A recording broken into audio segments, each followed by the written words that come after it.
Love your returner mode content. Thank you. It's not going to return in quite a long time.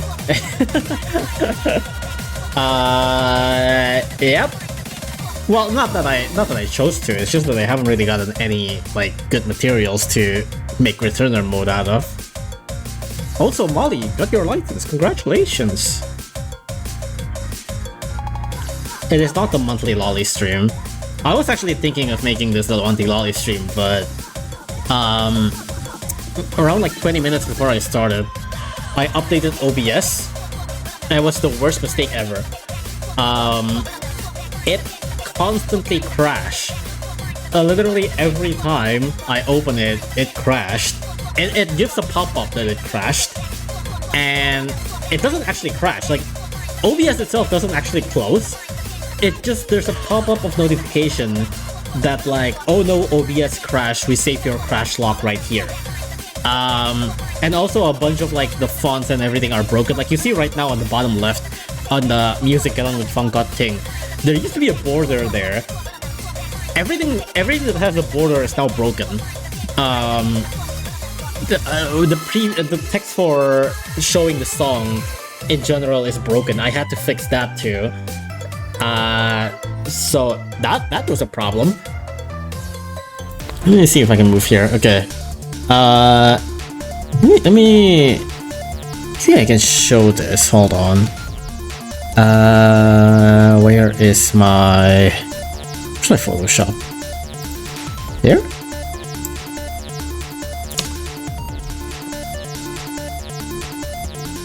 There we go. There we go. As you see, I actually came prepared with the 12.3 summary. Thank you, Wiki. But this is, I also pasted the crash lock here.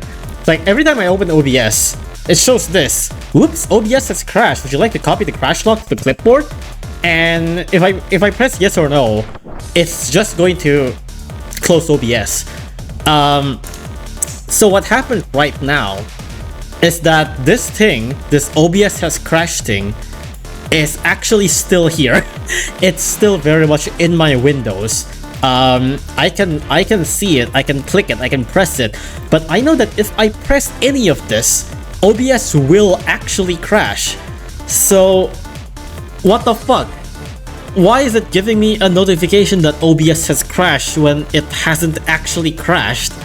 And if I press yes or no on the notification that OBS has crashed, OBS will actually crash. What the fuck? Why?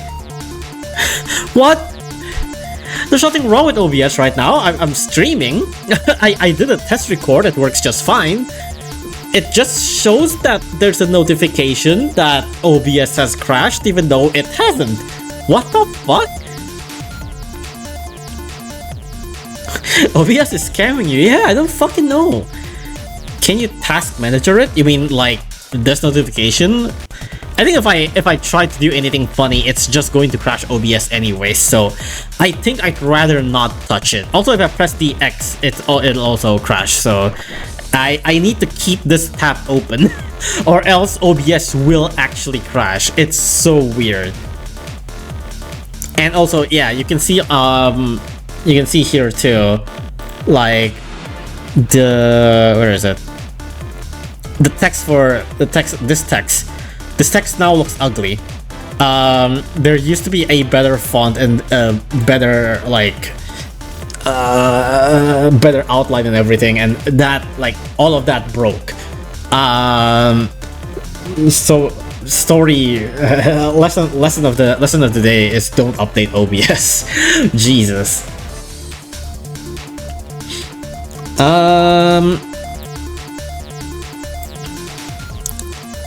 What else? What else is there that I want to talk about? Okay, yeah. Also, the plan for today, basically, is 12.3, obviously, but also, I think Epic Fest is up right now, right? I think.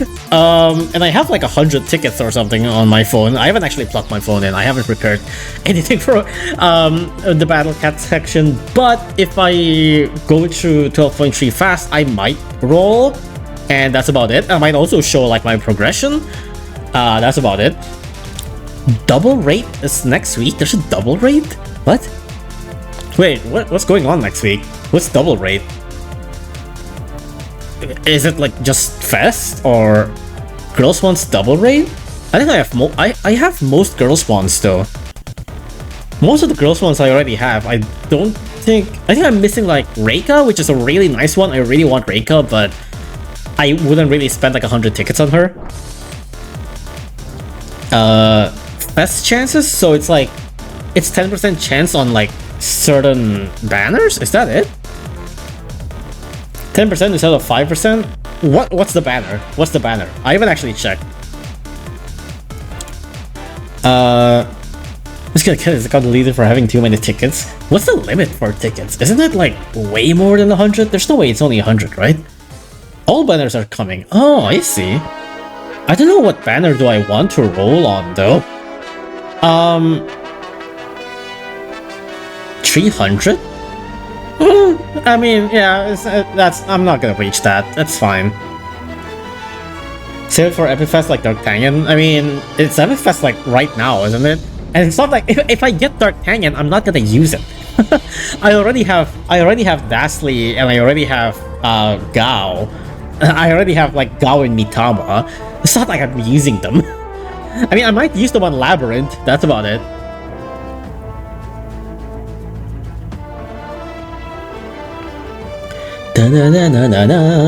Which account are you gonna roll it on? Returner. Now, my main account doesn't have courier. I have not touched my main account since the Behemoth update. My main account haven't beaten Doron. At least my returner mode have beaten Doron. Like, my main account is no longer my main account. If that's, if that makes sense. I cannot juggle two accounts. I can't do that. I have my JP and I only check that during updates. Like if there's any if JP have an update, I might like open BCJP and I go, huh, what's new here? I want to check the talents and all that stuff. But that's about it. My actual main account is like never opened. So yeah. Also, Puffsley, can you stop, like, talking to yourself? This is a stream chat? Please? This isn't just a place where you can just randomly say whatever shit you're thinking about. I hope you don't get Dastly specifically, so that Dastly still remains as the... Wait, I hope you don't get Dastly specifically, so that Dastly still remains as the $1,000 Uber? Wait, what do you mean? I hope you don't get Dastly specifically, but I already got Dastly. Wait, what? I don't understand. You must play all the Behemoth culling stages in two accounts. No. I mean, it's not like I stopped playing on my main account because of Behemoth stones or something like that. I just haven't. I just can't juggle two accounts, that's all. I just can't. Like, I don't know. I just mean the Dastly tube. Oh, okay, gotcha. I mean, if I get the Dastly tube, I might actually +1 it, just because it'll be funny and it'll be like the $2,000 Uber. I shouldn't thought you'd be farther than you are. A lot of people thought so. A lot of people are like, "Yo, Lucas, what do you think about like the new ZL?" I'm like, I don't have Nala. What are you talking about? People are like, "Yo, what do you think about like the new volcano stage?" Volcano? Was it like the what's the highest difficulty Behemoth calling stage? I suddenly forgot what it's called. The one where you have to fight the Aku Master A to actually unlock whatever it is. Infernal Jinfire Volcano, yeah, Jinfire Volcano. People are like, what do you think about like the new Jinfire Volcano stage? I'm like, I haven't beaten Performance Thunderclap.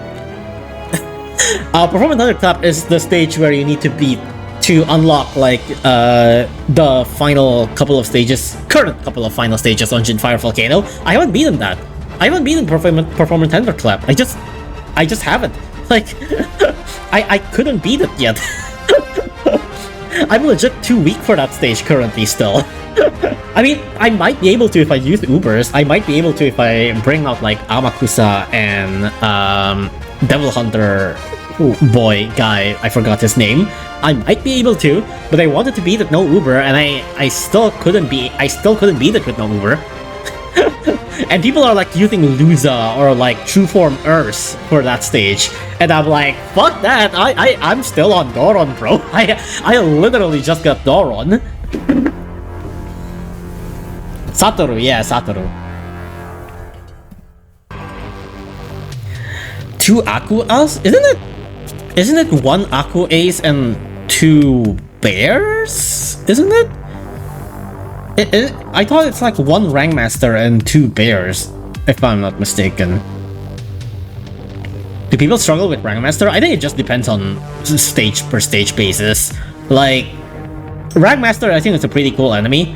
But I think Performance Thunderclap in of itself is just a hard stage in general. Not just because of Rangmaster, because like literally everything supporting it is just kind of scary. Oh, there's 2 Rangmaster and 1 bear. Okay, I got it switched then. But yeah, Rangmaster is a little bit scary. Again, like no enemy is scary in its own, obviously, but it's just a generally scary stage. I haven't really gotten the chance to return to it, honestly. The Aku Enigma Orb 2, I literally have just beaten like yesterday or something like that. Partially because I keep on trying to get the Enigma stage and like I just couldn't get the Enigma stage. I get like literally everything else, and I've only gotten like twice before, and before that I was actually legitimately too weak. Right now, when I last actually beat it, it's Little King Dragon sweep, baby. Little King Dragon fucking destroys everything. It's insane. Little King Dragon's just so damn good. Little King Dragon is such a fucking amazing ass unit. It's actually insane. You haven't faced Hazuku? Yes, I have. Hazuku, well, I mean, in UL, I have not, but like in Behemoth calling stage, obviously I have. There's a lot of Hazukus in Behemoth calling stages. But I haven't beaten, I obviously haven't met Hazuku in UL. I haven't met any Behemoths in UL. Except for Raging Gory, if that even counts, you know.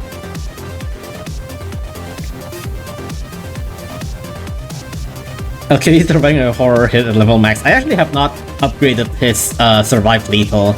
I've only upgraded like Mini Wave and Surge Immune, that's about it. And like he's already a godsend for that. Like you don't even need the Survive Lethal, he's already so fucking good. It's insane.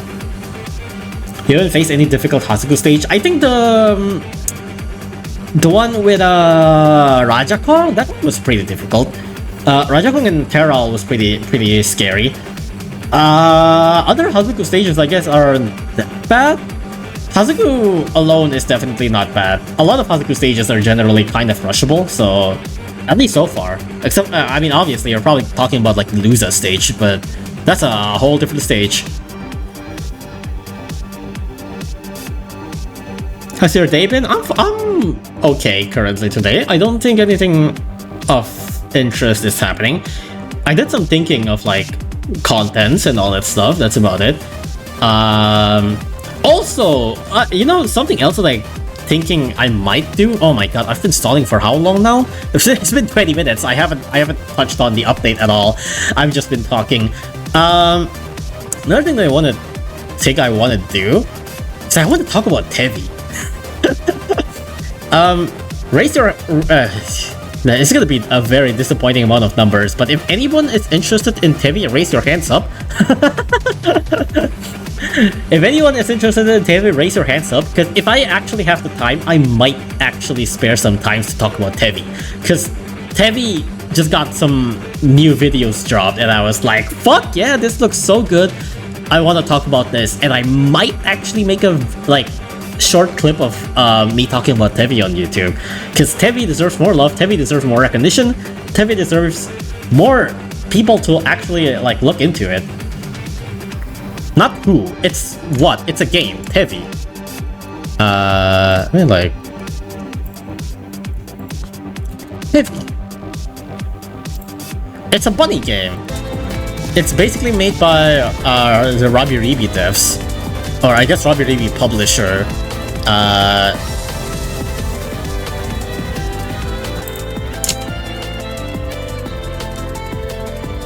So yeah, it's a bunny game. It's Metroidvania, bunny game, bullet hell, all that shit. Yeah. Yeah. you know, it's if some of you might not know that I'm a little bit of a fan of Robbie Reeby, so this shit came out and I'm like, fuck yeah! It's not out yet. I think it's out on like Q3, which is basically still like at least 3 more months, which is a bit of a shame, but I can wait. I think it looks cool so far. How did it fly under my radar for so long? It doesn't get that much, spread, in terms of, people doesn't really talk about it that often. I think this is, I think the devs are Taiwanese, if I'm not mistaken. And I think, okay, here's the crazy thing. Okay, I'll talk more about this later, but I just wanna show this. They had like a big convention a little bit earlier on Taiwan, I believe, and they had like cosplayers and everything for Tevi, and I thought that's kind of insane. Like they had a whole booth for Tevi, they had cosplayers for Tevi. It's kind of crazy that like they actually put quite a lot of stuff on like for the Taiwanese Expo. Like there's a whole ass place. This is a whole ass place for Tevi showcase. You can like some people like play demo of Tevi here, and there's like cosplays for Tevi characters. The game's not even out yet. Like the game's not even out yet. There's already I'm assuming they are hired for cosplays, but like they got cosplays and everything. Like damn, that's quite a lot of like dedication to promote your game, but it's like purely in Taiwan. So I guess it just doesn't really get that much exposure overseas? Question mark. At the very convention, this seems cool. Convention where like it was like weeks ago, I think. It was like 2 weeks ago, 2 or 3 weeks ago, so it's probably already shut down. So yeah, it's only in Taiwan, but yeah. It's like, they don't show this at all in like overseas. So it's mainly like a Taiwanese thing, I guess, but it seems like a pretty decent deal on Taiwan. I hope, it gets more spread in English and all that stuff, but yeah, anyways. Tevi. I'll talk more about Tevi if I have the time. You heard about Sugar Spire? Yeah, I know. I've known about Sugar Spire for a while. I don't think it's finished yet, right? If Sugar Spire is like completely finished, I might actually give it a shot, but yeah.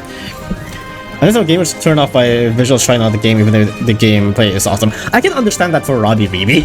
And I think I'm kind of glad that like Tevi, well, I'm sort of glad that like Tevi doesn't really go full all out on like the mega weep kind of art style, because like the art style for Tevi is still anime, like obviously it's still anime, but it's certainly not as like it's certainly not as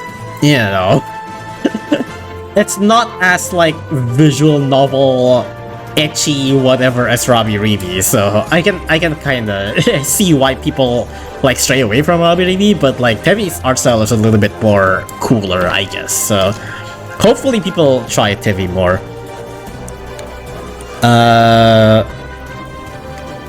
As an English speaker, I have probably never heard of most of your interest. Yeah. A lot of people definitely stray away from Robbie Reeby because of the art style, but yeah, the game's so good. Anyways, 12.3 update, right? we're actually here to talk about Battle Cats. That's crazy. 12.3 update.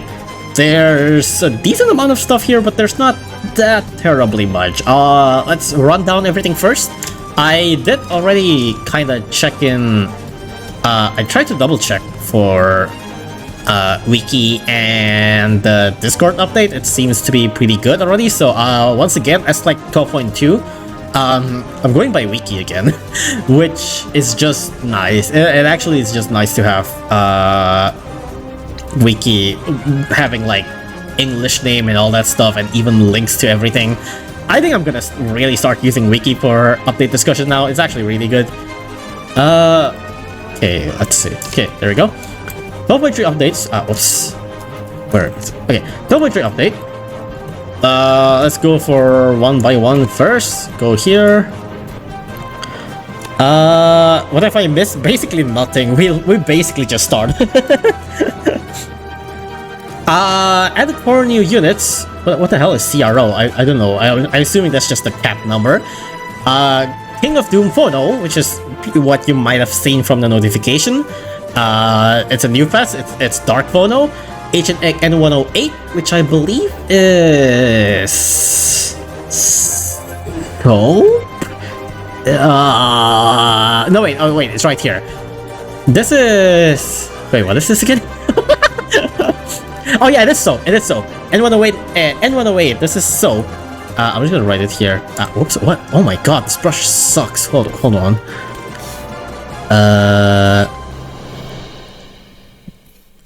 This is Soap.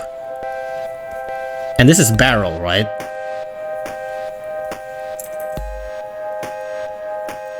There we go. N108 is Soap, N109 is Barrel. 708 is Jetpack. That's a drop from a new advent, Reign of Tyrant, which we'll also get into. 4 new True Form, Red Hat Yuki. This is from the Annihilation City collab. Heavy Jack gets a True Form. And, well, this sorta doesn't really count, but this is N108 and this is N109, which is, you know, also counts as the new True Form. But this is not showing the right song name? Oh, it's stuck. What the hell? Oh my god, OBS, what did you do? Oh fuck. Okay, I'm sorry. Yeah, I think OBS fucked that up. I think OBS fucked the name of the song, so I am very sorry. The song names are gonna be wrong here. I think like if you want to know a name of the song, just ask me. I might notice your chat if I don't notice your chat. Maybe try asking again. I'm sorry. I'll probably hide the name of the song for now just to not have misinformation. Cause currently, yeah, I'm pretty sure currently the song is I can check manually here. I think. Wait, no, I can't. Fuck. This is I think the magic something. From Inscription? It's something magic. It's an Inscription song. I think it's Scribe of Magic? Something like that. It's the Scribe of Magic. Yeah, Scribe of Magics, I think.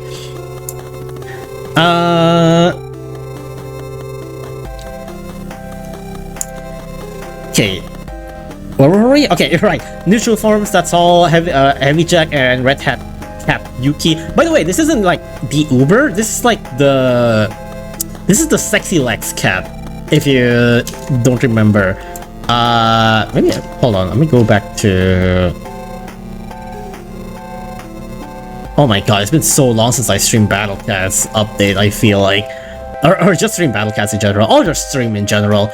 Red Hat Cat Yuki. This is this one. It's not the Uber. This is the Sexy Legs cat. The true form is this one. It becomes Macho Legs. Oh my god, that reminds me of something. I need to show this. Hold on. I need to show this. This is related, I swear. It's very related. Where is it? Oh, here it is. I found it. Feast your eyes. Not now. Get out. This is good. I'll copy the link. Oh, this is good. This is good shit. Fancy it, dude. It's amazing. It's art. It's Macho Lusa, yeah. It's so good. Anyways. Yeah, Heavy Jack gets a true form. It's mainly just stat buff and all that shit. Talents, these are actually talents for Ubers. These are all Annihilation City. This is also Annihilation City. So 4 talents for Annihilation City Collapse, 1 talent for Cosmo, and 2 talents for Little Cats. The only 2 Little Cats that haven't gotten a talent and only got this talent this update, Little Mohawk and Little Lion. So that's neat. So every Little Cats now have talents, so that's cool. I saw this loser image before, but I didn't comprehend. Hell yeah. Send it here so I can send it to my friends. I just did. I scroll up a little bit. I already sent the link earlier. And then 2 Ultra Talents, 1 for Ultraland Pasalan and 1 for Zeus. Enemies, there's this one is a Behemoth Alien Pig. This one is a Behemoth Traitless Elephant. This one is the new Advent. This one is a special one. We'll talk about it later too. This is a Mammon clone. This one I think is a placeholder for a base. It's just this one is a birthday cake, and this one is for Awakening Stage for the Yuki Cat we got earlier. It's the Awakening Stage for this thing, which, you know, kind of funny. It's, once again, it has been a while since we got Awakening Stages. Before Eggy. Before Eggy Cat, we haven't gotten Awakening Stages for so long. So here's another Awakening Stage, that's nice. Oh yeah, also, I'm sorry if I don't really fully know what OBS update has done. If my audio, like, breaks, or, like, if it becomes too loud, or, like, anything at all, please complain to me, because I don't actually know. I can't actually really tell what OBS has done. So if you have like any audio problem or anything, please do tell me, or even like visual problems in general, please do tell me, because I have no fucking clue what the fuck OBS did for now. I need to take a look again about that. That OBS update fucked me up real bad. So yeah. What else? There's new stages, 1 new Zero Legend chapter. Reign of the Tyrant is the new Advent, the day gives his birthday. There's a new Aku Citadel, which I haven't really seen people talk about much, but if I'm not mistaken, this Citadel actually drops special rewards, which we'll also get into. I think the Aku Citadel drops even better rewards than normal Citadels. Music pops too hard, only complain. Okay, gotcha. New battle names seems to have been as translated? Really? Wait, which one? Is it this one? Well, what do you mean? But yeah, there's a new Aku Citadel. Yeah, it drops Dark Eyes. Aku Citadel actually drops Dark Eyes, which is a special drop compared to other Citadels. We'll get into that. Shomei Satoshi, which is Annihilation City. We got new stage for the Awakening. We got new stages for Behemoth Culling, which of course also leads to the new Ancient X. And then we got new crowns for Well. That's about it. And we got new medals for the new Advent, medal for 2-star Uncanny Legends, and medal for the new Baron, which I don't think we have gotten yet. And then we've gotten a new ability, which is called Mini Search, which is now owned only by Dark Phono. And then there's 3 new user rank rewards, whatever. There's no Dark Cat size here. There's 1 new cat combo, Wicked Flame, which I'll just get into it right now. This is a new cat combo. It's Heavy Jack True Form, which we only got this update. Gas Mask and Radical Cat, all of which are actually like pretty usable units. These are all like relatively usable units, and it's Defense M. It's not that bad. It's pretty nice. Not exactly the most like easy access or the most easy free to use kind of deal. You do get a True Form, Gas Mask, and Radical, but hey, it's there. If you have them and you're bringing Heavy Jack, might as well. These two aren't that terrible of units to bring.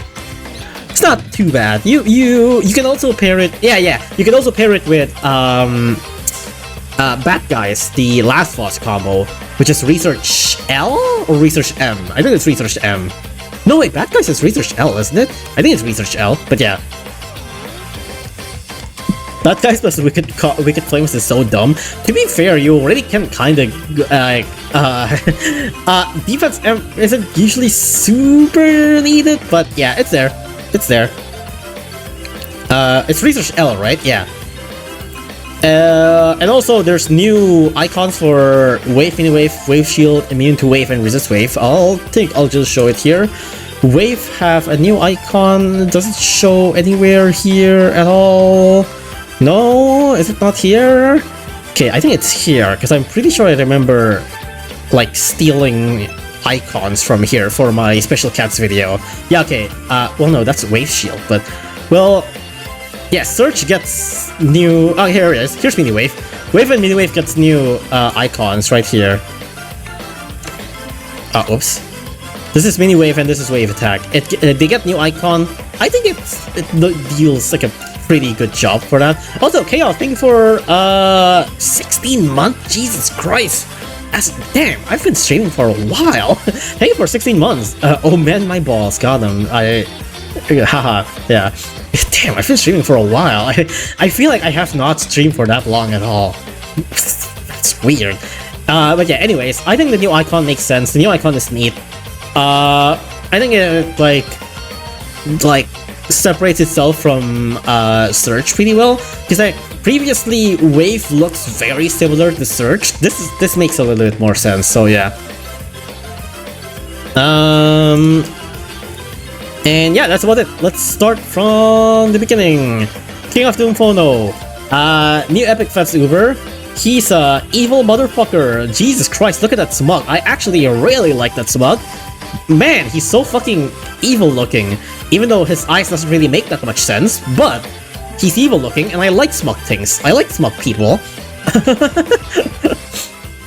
I like drawing smug shit, so I like his design. Also, his design doesn't look as bad as normal Phono, it feels like, so that's nice. Evil motherfucker. I actually really do like it. Phono Blast, yeah, his Biden Blast. Shadow the Hedgehog motherfucker, basically. Phono's greatest since shoplifting. Jesus, how dare he. But yeah. Phono's main thing is that, well, you're familiar with Phono, you're familiar with Dark Phono. This is, you know, this is Doomer Phono. This is Dono, Dark Phono. His main thing is that he isn't actually as damaging as Phono.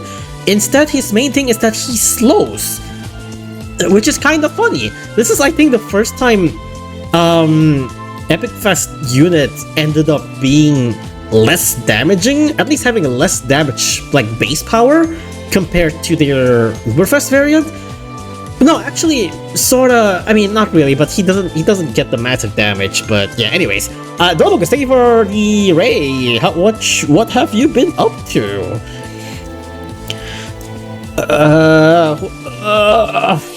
Mitama looking ass Phono copy. Yeah, it's kind of funny. They actually made like an Epic Fest unit to be not focused on damage and actually be more focused on this. So that's interesting.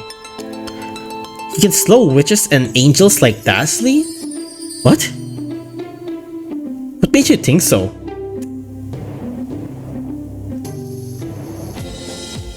What makes you think so? I'm pretty sure he can't. I don't see any reason why he would be able to do that. Aren't those also sub-traits? I don't know, but I'm pretty sure they just straight up don't have any traits, no? He targets everything, not just traded and traitless? But witches and angels aren't, like, exactly traits though, aren't they? What? Are you sure about that? Have you tested this? Have you actually tested this? Everything is either traitless or traded? No, I'm pretty sure. No, because like traitless quote unquote is technically a trait. Like, traitless is a trait, technically speaking, but I'm pretty sure witches and angels are just straight up like no trait at all. They are full traits, are they? Because like, I'm pretty sure not even like Madoka Ubers can affect witches, right?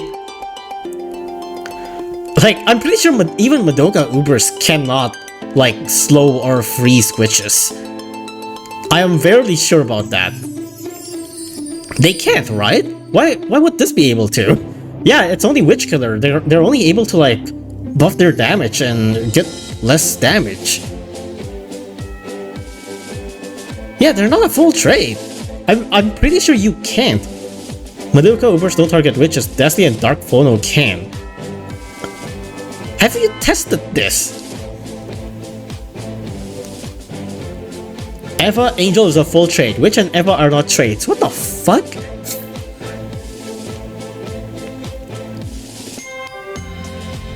Test this on BCU. BCU isn't accurate. I'll just be clear here. BCU isn't really that accurate. BCU has some complications, especially about like traits. If you test this on like a modded Battle Cat or something like that, not in BCU. Have you not seen gameplay of Dastly cursing either Eva Angels or Witches? No. First of all, bold of you to think that I watch people play Battle Cats. Second of all, bold of you to think that I watch people who play Battle Cats who uses Dastly. Why would I? Why would I? Do you think I watch people who play Battle Cats? Fuck no.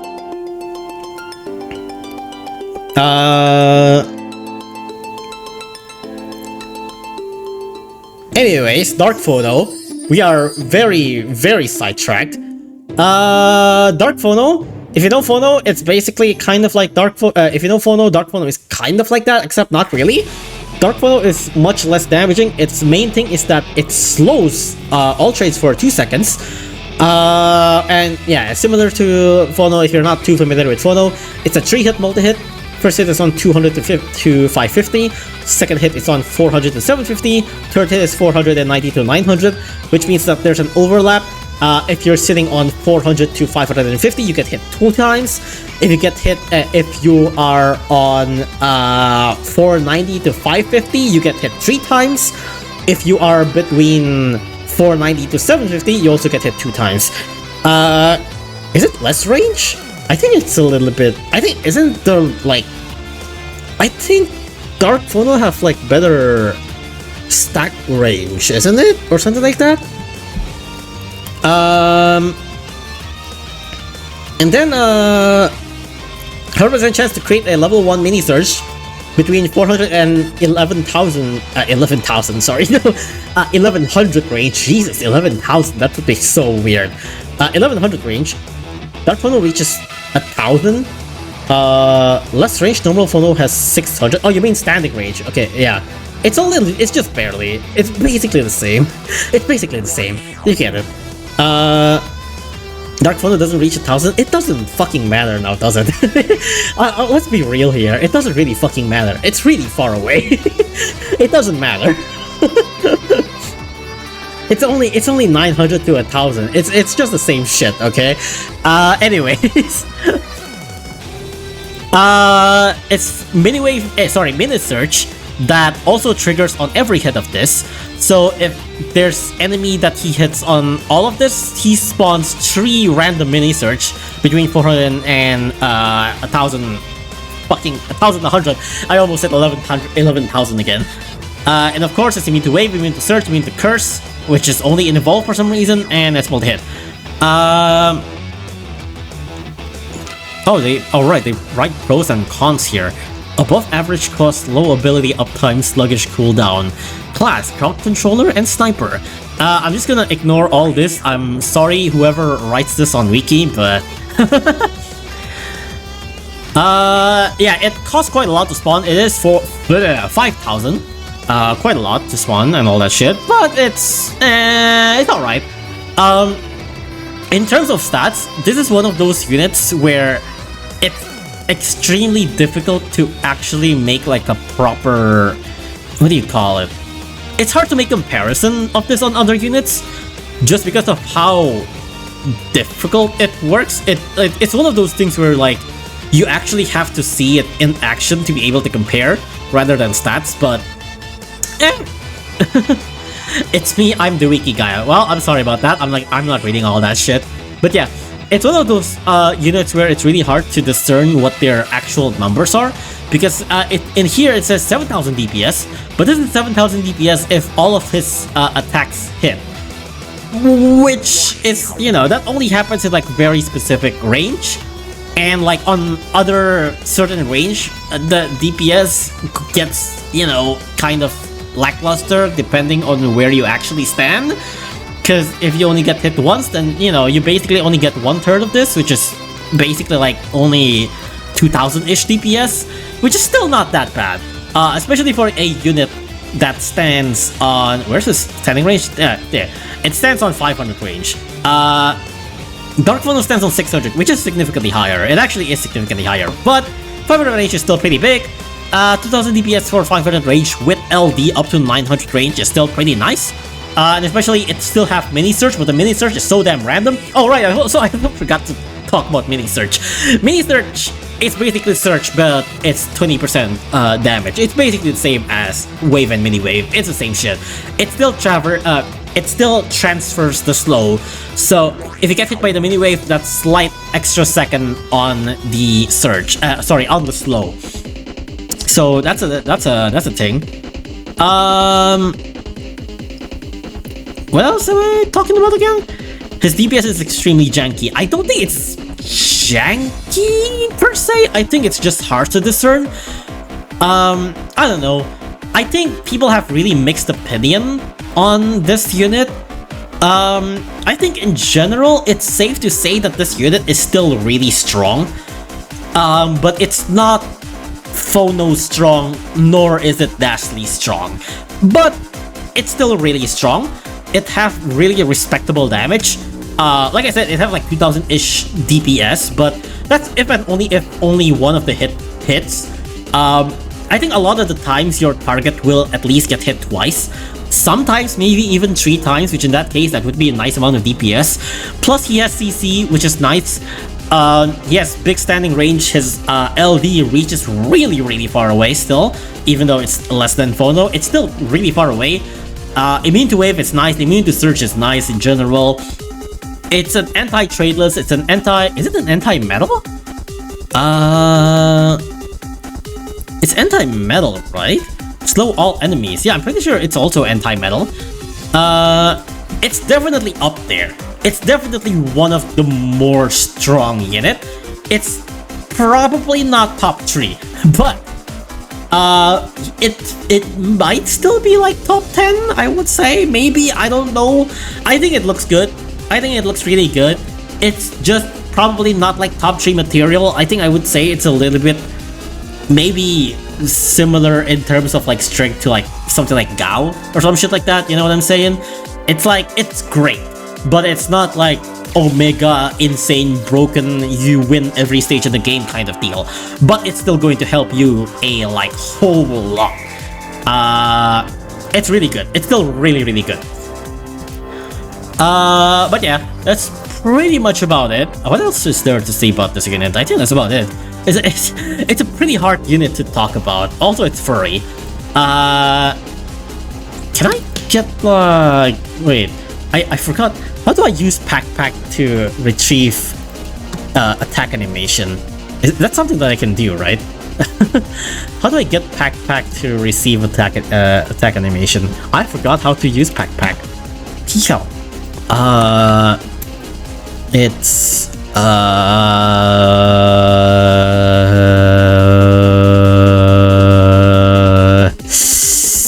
how do I get the GIF? How do I get the GIF for cats?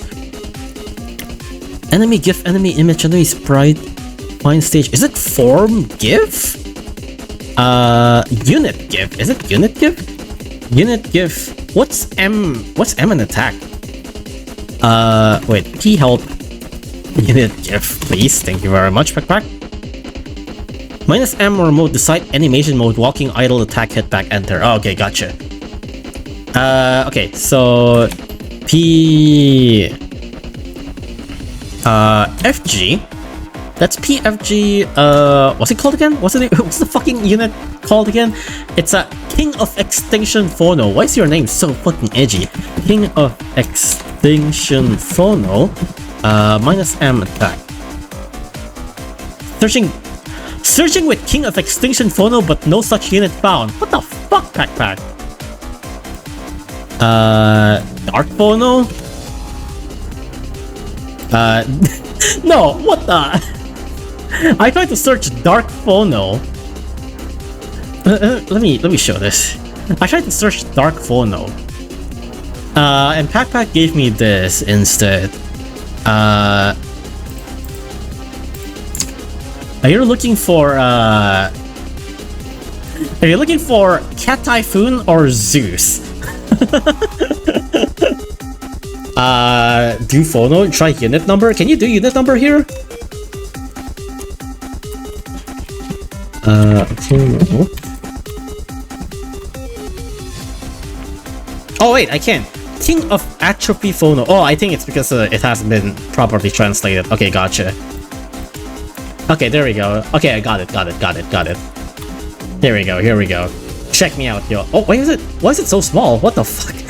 Why is it so low quality? Hold on. Is it always this low quality? What the fuck? It's so tiny. Why is it so low quality? What the? Too edgy to render in HD. Oh my god. But yeah, that's Dark Phono. He loves like a maniac. Evil motherfucker. Rich Pack animation. I mean, I guess it's fine. At least it loads fast. But yeah, that's Dark Phono. Next up. And 108. This is Soap. Remember to fucking take a bath, by the way. I mean, you're all gamers, but like, you know, it's important to take a bath, you know? This is Soap, or as I call it on my previous special cat video, this is Soap Jump Scare. Pocket Lumina. I don't know about that. I mean, it sort of is, isn't it?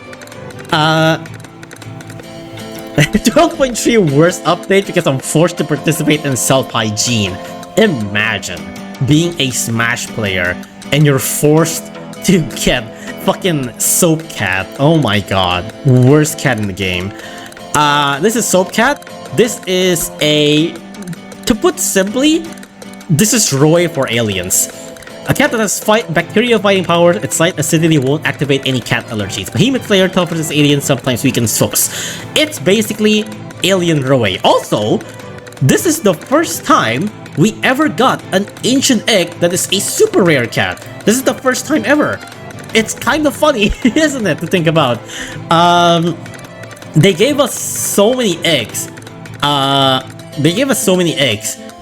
Like basically mainly for like 4-star and everything, and for the first time ever they actually gave us an egg that is a super rare cat. Why do you say it like that, Roe? How do you is it just Ro? I don't know, it seems weird to call it Ro, so I just call it Roe, whatever. And yeah, it's Ro clone, fucking Ro, whatever. I already got someone trying to correct me on Shigong, which I already tried to make it a habit now. I call Shigong, not Shigong anymore. I'll try to call it Ro, even though it still sounds weird. Row your boat. I don't know, it's so fucking weird. Row fight the power. I don't know. I'll probably still call it Roe. I've called it Ro my entire life. I'll probably still call it Roe. If this is rare or special, how good would it be in 4-star? It would be really good. It's basically like a Zamboni. Isn't it Shigong? No, it's Shigong. I'm pretty sure. Keep calling it Roe. I probably will. But yeah, this is Ro clone. Even the cost is basically similar. Well, Sushi is a little bit pricier, I think. Sushi is a little bit pricier. But Soap is slightly cheaper. Soap is also really fast. Move speed is 25. This boy runs. This boy actually, like, sprints. This shit actually, like, fucking runs like hell. Let me see if I can find, like, the animation. Soap Cat. What's the animation for walking?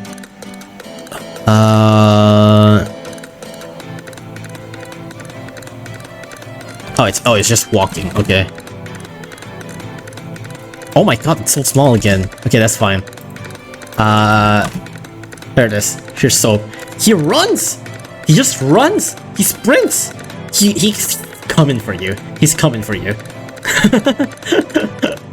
He's as fast as Courier. Yeah, basically. He's pretty fast. Look at him sprint, bro. Look at those legs. Look at those legs. He's going somewhere. He's blitzing, yeah. He's coming to clean you, yeah. He's running away from prison inmates. He's saving the prison inmates, dude. But yeah, this is a tanker of 60,000 base HP, 130 attack range. Movement speed is really fast. Knockback is only 1. Recharge time is only 10 seconds. It's actually pretty fucking short. Resist Alien and also Behemoth Slayer. So against Sidorex, it have a buttload amount of health. Against aliens, it already have like ×4, so about 240,000. With the Behemoth Slayer, 240,000 plus, times... It's 60%, right? So if I put this on calculator, right, it would be 5 times 500 times 4. Times 5. If with treasure, because resist is 5 with treasure, that'll be 297,500 health for any aliens in general at level 30. With Behemoth Slayer, that would be what's Behemoth Slayer's thing again? It's 60%, isn't it? Is it 60%? So it's like minus 6 times 10. Divided by 6 times 10. It's like 495,000 HP against Scissorex. And it also is able to weaken Scissorex. It's 30% chance to weaken Scissorex as well. So at level 30, if it weakens Scissorex, it almost already have like 1 million effective HP. So that's cool. In general, it also means that against behemoths in general, it would already have basically like 100,000 HP against general behemoths. So that's nice. You can definitely use it against just general behemoths and not just for aliens. It's really good. It's 1.5 million HP at level 50, Jesus. But yeah, in general, it's a good unit. It's a really good tanker. Definitely be on the lookout for this one. It's a good behemoth tanker. It's a good alien tanker. It's straight out going to destroy Scissorex. Because like, not only does that mean that it's super tanky against Scissorex, it also means that like your Seafarer and stuff, and maybe even like your Awakened Behemoth and stuff, would be able to survive longer against Scissorex. Because that's sometimes a problem. Having more units to be able to survive longer against Scissorex is very, very good. Also, cheap true form. I wouldn't really call it cheap. I mean, I wouldn't really call it cheap, but it's not expensive, I guess. But I am super lacking on bluestones. I'm pretty sure I have like barely any bluestones. So, yeah, this is not really that cheap. Barrel is the one with the cheap true form cost. Yeah, this one isn't that cheap. This one is kind of fair, I'd say. It's a pretty damn good unit, and I think this is... it makes sense. I don't really like it, but it makes sense. Bluestones don't exist for me either. Yeah, I'm actually a little bit surprised. I actually have like way more Yellowstones than Behemoth than blue now. Whenever I opened Hunter map, I actually just ended up playing blue stage now. I actually need bluestones. My problem is with green stones. It definitely would depend on your luck, but yeah. Anyways, that's Soap. Next one is Barrel Cat. This is this is what I call come in, Mr. DJ. Come in, Mr. DJ. This is the Crust Cove Cat. This is Barrel Cat. Barrel Cat, TLDR, is a LD Aku researcher. Except it's a 60% chance to pierce shield. It's pretty fucking insane. It's kind of an insane unit.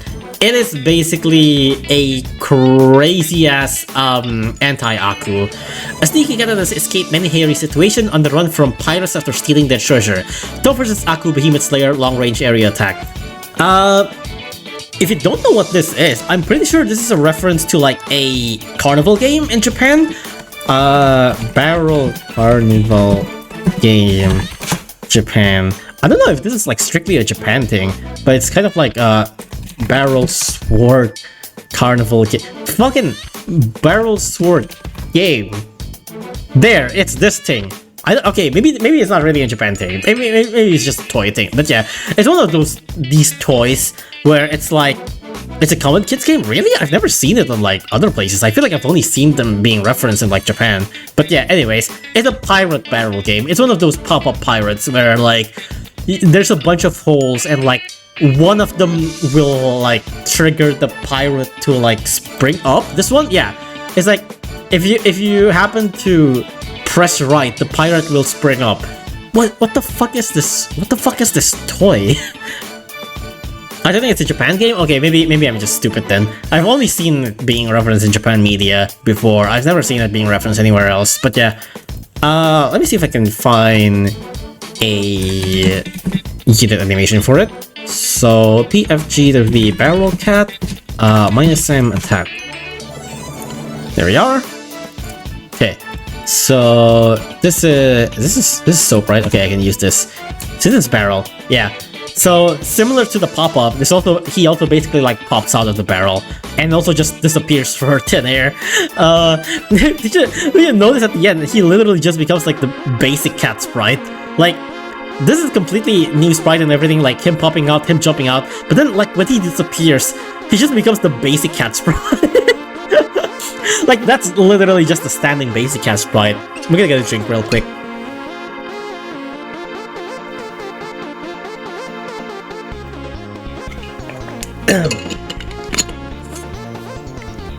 Oh, speaking of this, I'm getting a bit sidetracked, but I need to show this before I forget.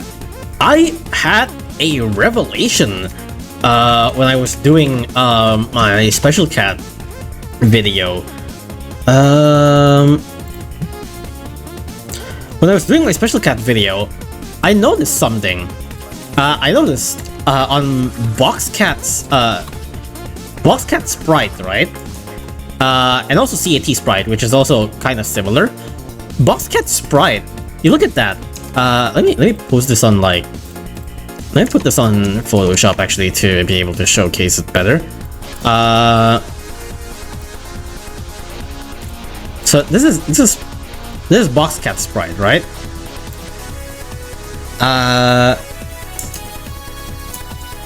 This sprite is like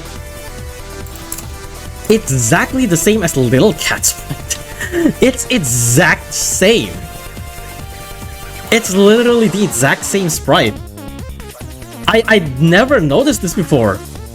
It's literally the same, and not only that, like you can even see like the eye, this eye and this eye, they're both like basically the same kind of blurry.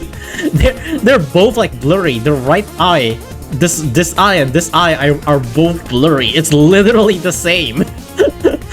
It's so funny. They're little cats, but one's Kariko. Yeah, even the all of them are literally just the exact same sprite. It's so funny. Also, Box Cat came first, before Little Cat. So that's interesting. Box Cat literally was the first. Box Cat appeared before Little Cat, so that's really funny. Box Cat, Battle Cats predicted Little Cat from Battle Cats. Yeah, exactly. I can't believe they put a Battle Cats reference in Battle Cats. That's crazy. But yeah, actually interesting. I've never considered that. I only just noticed that when I was doing the Special Cats video, because I was looking at Box Cat sprite and I was like, huh, hold on. And I'm like, wait a second, that looks, isn't that just literally just Little Cat sprite? That's interesting. Literally common knowledge. I mean, some people here said that they only just realized it, so I don't think it's that common. A lot of common knowledge in general, not just like Battle Cats, just in general, just in life in general. A lot of the things that you might think are common sense might not actually be common sense. Believe it or not, that's crazy, right? It usually depends on like where you talk, what community you're in, and all that stuff, you know? It's like, it may be common for like your community, it may be common for like your country and all that stuff, but like in worldwide, some things may not be as common as you think.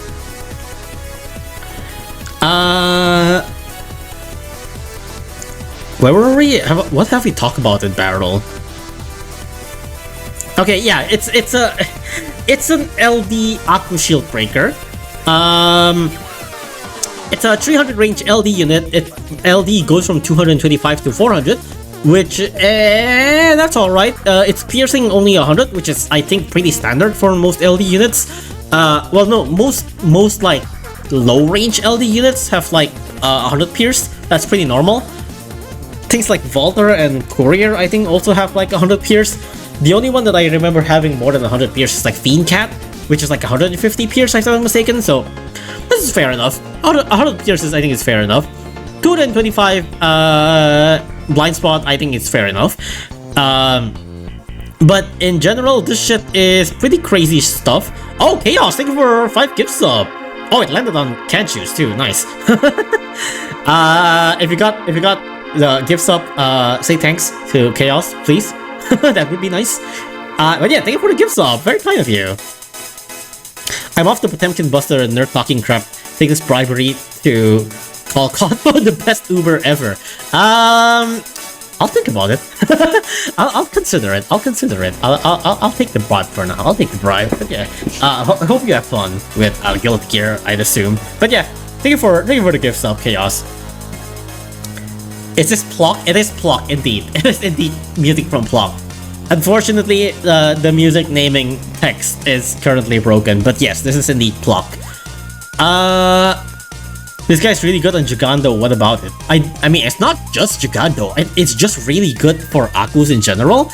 I've only talked about long distance, I haven't talked about the fact that it's also resistance to Aku, and also has a 60% chance to pierce shield, which is insane. That is crazy. That's pretty fucked, actually. 60% to shield pierce is pretty fucking big. That's kind of crazy. That's kind of good. That's kind of good.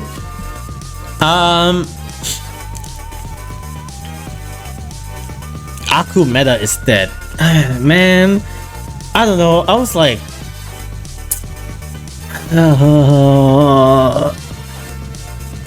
I'm kind of mixed about this, because I'm like, on one hand, damn, this is a real good Aku shit. On the other hand, it's like, man, Akus are like such cool enemies. Akus are so cool. I kind of don't want it to get power crap so easily. Although, hi Chilhola, how's your Japan trip going? I thought you were already back from Japan. Apparently you're still in Japan. Oh yeah, Chill. Can I show your plushies? Have you shown your plushies? I kind of want to show your plushies.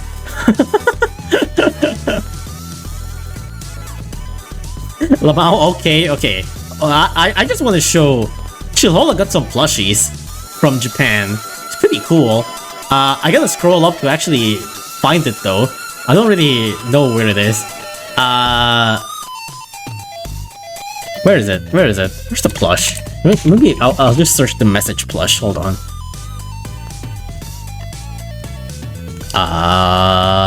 Wait, no. I think I remember... Oh wait, here it is. Okay, I found it.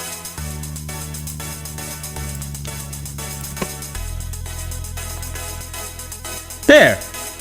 That's a big-ass plushie. It actually doesn't look as big as I thought. No, actually, I think this is probably a better image for this one. This one, there we go. There's a Ninja Cat plushie! And also Zod. Zod was also there. Zod's here. Zod's there. And that's a Metal Cat plushie, that's a Gold Cat plushie, and you also got a Ninja Cat plushie. Damn! That's a lot of plushie! Macho Cat is so cursed. It's so funny. I also... how big is it? I think it's not super big. It's basically like... It's kind of like a size of a pillow. It's sort of a size of a pillow, I guess you can say. It's pretty big. It's pretty nice. I also have a Tank Cat plushie, if you don't know. I do have a Tank Cat plushie at home.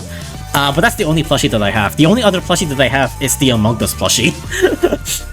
Some of you might have already seen it on my Singapore trip picture that I got an Among Us plushie on Crate Machine, so that's cool. Got scammed from Machine. That's pretty good. That's pretty good. Macho Cat has 6 limbs. They really do. It's just that strong. Macho Cat's just that strong. Talk about Among Us, there's a bunch in here? Really? Man, that's crazy. I've only seen that one, like, single Among Us plushie that I just saw. It's like, it's the only Among Us plushie that I saw, and I'm like, damn, I gotta get it now. I mean, plushie? Yeah. I've seen, like, a couple of... I saw, like, a bunch of, Anya from Spy Family. I saw a bunch of those from, Singapore's Crate Machine. There's like Spy Family stuff everywhere in Singapore. It's crazy. There's so much of them. And like I look around like on a couple of Crate Machine. Most of the things don't really interest me. There are a couple of like the Kirby ones that I got that is interesting. But yeah, for the most part, I wasn't really super interested. And then I saw like a single Among Us one and I'm like, I gotta get it now.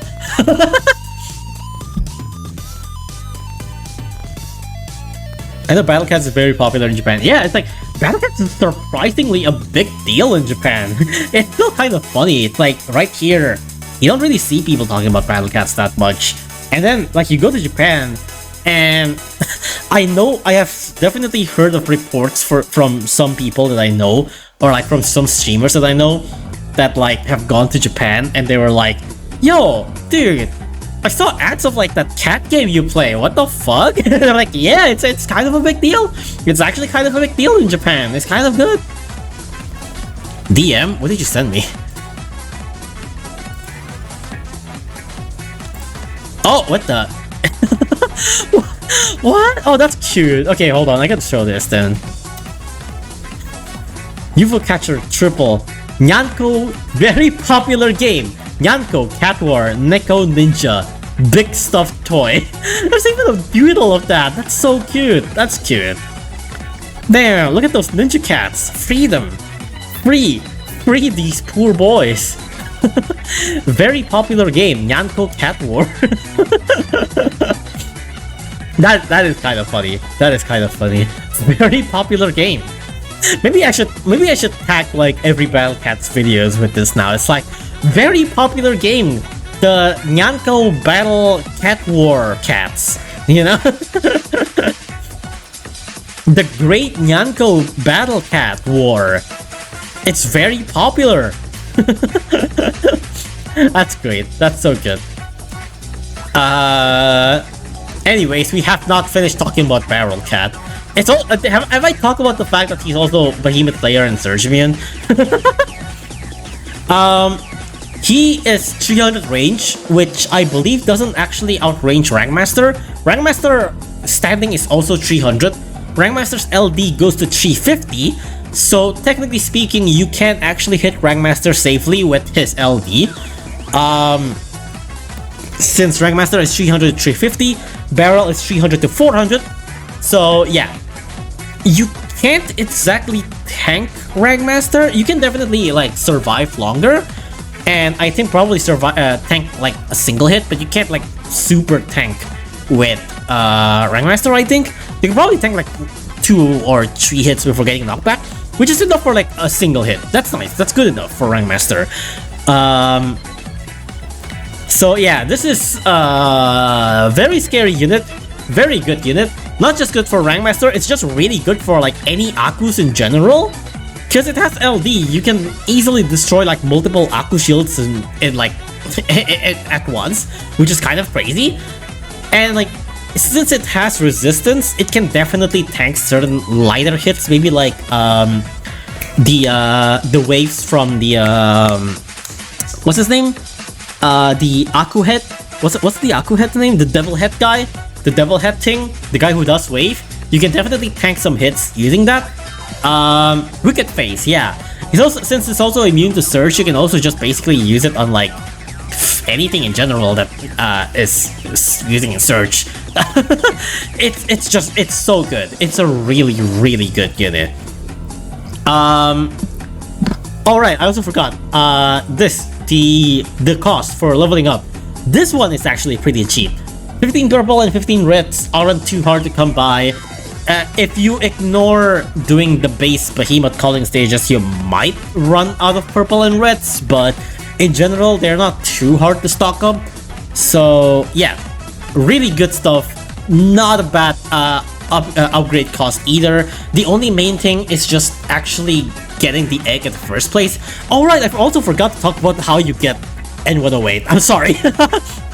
N108, you get it by completing 40 Behemoth calling stage. N109, you beat it by beating 45 Behemoth calling stage, which I think is basically every stage for current update.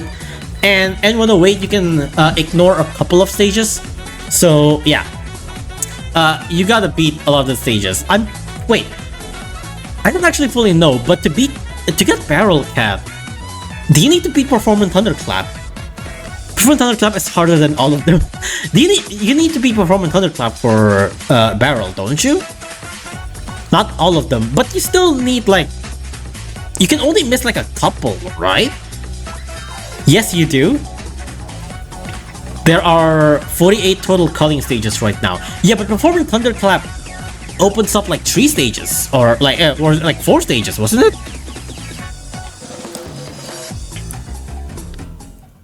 How many stages does Performance Thunderclap have behind? 6 stages? Oh, is it 6 stages? Okay, that's a lot more than I expected. Okay, yeah, you still need to beat Performance Thunderclap to get Barrel Cat. So you can't just use Barrel Cat to beat Performance Thunderclap, unfortunately. Performance Thunderclap is after Volcano 10. Yeah, it blocks 11 to 16. Yeah. At the current update, at least, you still need to beat Performance Thunderclap to get Barrel Cat. In future update, if they give more stages on the other 2 Behemoth stages, then you might be able to unlock Barrel Cat before you beat Performance Thunderclap. But yeah, for now, unfortunately, you can't use Barrel to win Performance Thunderclap, which is a bit unfortunate, but that also kind of makes sense. Say what you need to beat Red Douche for Courier. Yeah. Performance Thunderclap I still haven't beaten, but also to be fair, I also haven't really given it a try again. I haven't really came across Performance Thunderclap again in a while, and I haven't really gotten like the motivation to go like, alright, it's time to actually build a lineup for this stage. And I'm like, most of the time I just see Performance Thunderclap and I'm like, I'm just not gonna do it. I'm just gonna like play other stages. So yeah, that's a stage. I assume the final amount of Behemoth calling is gonna be a multiple of 5. It probably, maybe. I don't know. I don't fucking know what Phonos is thinking, but yeah. Oh, you need to beat Rajakon to beat Mushroom Cat when it came out. Yeah, right now, actually I did get Mushroom Cat before I beat any Rajakon stages, actually, I think, because I did play some of the Rajakon stages like really late. I played some of the Rajakon stages really late, so I was like few updates behind before I actually get into Rajakon stages, so I actually did get Mushroom before I fight Rajakon. At least most Rajakon stages. I remember some of the Behemoth calling stage I actually did beat without using Mushroom, but I remember doing the what's it called? The Empress Research stages? Those ones I beat with Mushroom.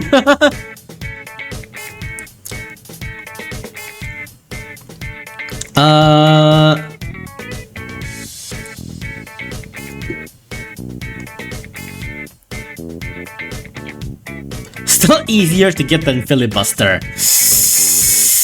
It's hard to argue against you there. You got me there. You're technically kinda right. You got a point there. But yeah, TLDR, Barrel Cat, really good for Aku's shit in general. A lot of like Aku's main strength are having really good shield and having shields being hard to break. But Barrel having 60% chance to pierce shields just straight up invalidates like quite a lot of Aku's.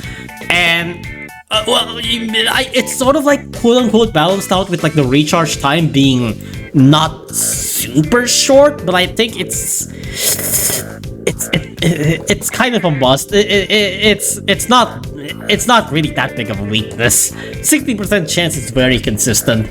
The attack frequency in itself isn't too long either. It's also only about like 4 seconds. It's pretty good. It's pretty good. 300 range is pretty stackable. LD is pretty fucking good. It's also resistance, so at like level 30, it already have like 40, 50-ish thousand. Yeah, it basically have like 50-ish thousand effective HP against Akuth. That's pretty good. Against Rank Master, even more because of Behemoth Slayer. So, yeah, that's crazy. Friendship ended with Aku Researcher. Aku Researcher, I don't know. I guess it sort of depends. Maybe like against like bears, if you don't have any stepping stones, that you might still use Aku Researcher, but also Supercar is also a thing. So yeah, Akus are we're getting to the era of Akus getting power crept already, which is a damn shame. It's such a damn shame because I really like Aku, and I really like Aku not getting power crept, but now it's starting to show that they're really trying to crush Akus now. That's kind of a problem.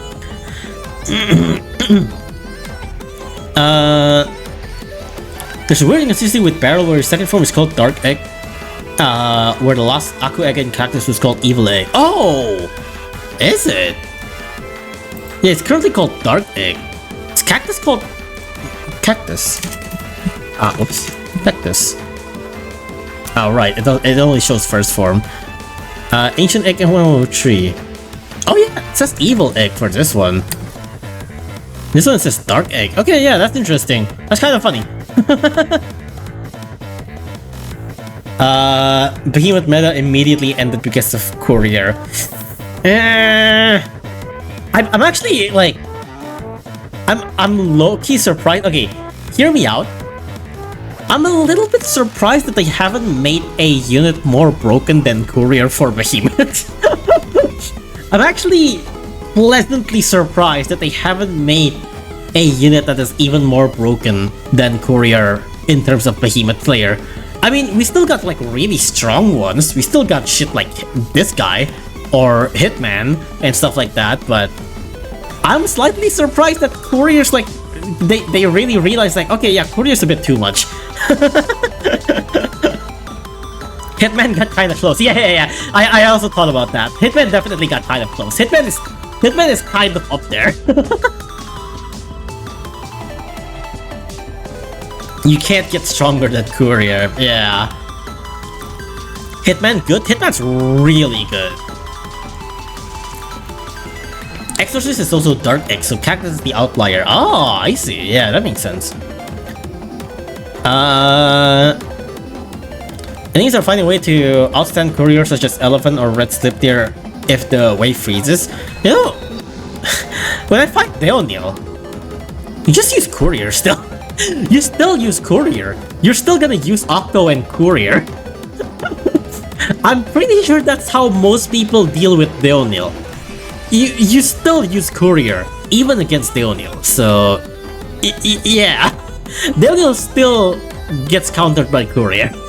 Like, yeah, it gets wave, but you can still support Courier with Octo. That's still how I beat, like, Deonil stages in general. You still use Courier.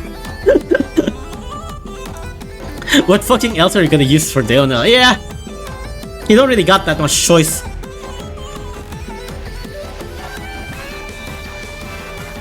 Even without Octo, straight Courier hit does way too much damage. Yeah, it's like a single Courier hit to Deonil deals like basically more than a Behemoth damage. You know, it literally deals like Behemoth damage, dude. It's really fucking strong.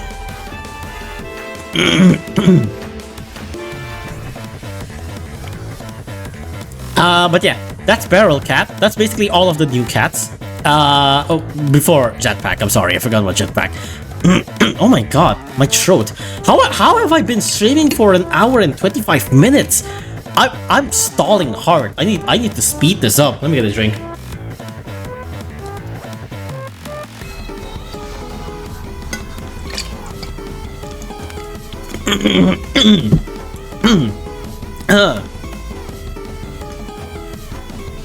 Alright. Jetpack Cat, Evolve Kinjiro Cat. I think someone mentioned this. Kinjiro. No, fuck, not that.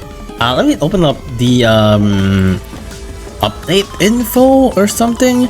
I'm pretty sure update info mentions... No, not update info. Where is it?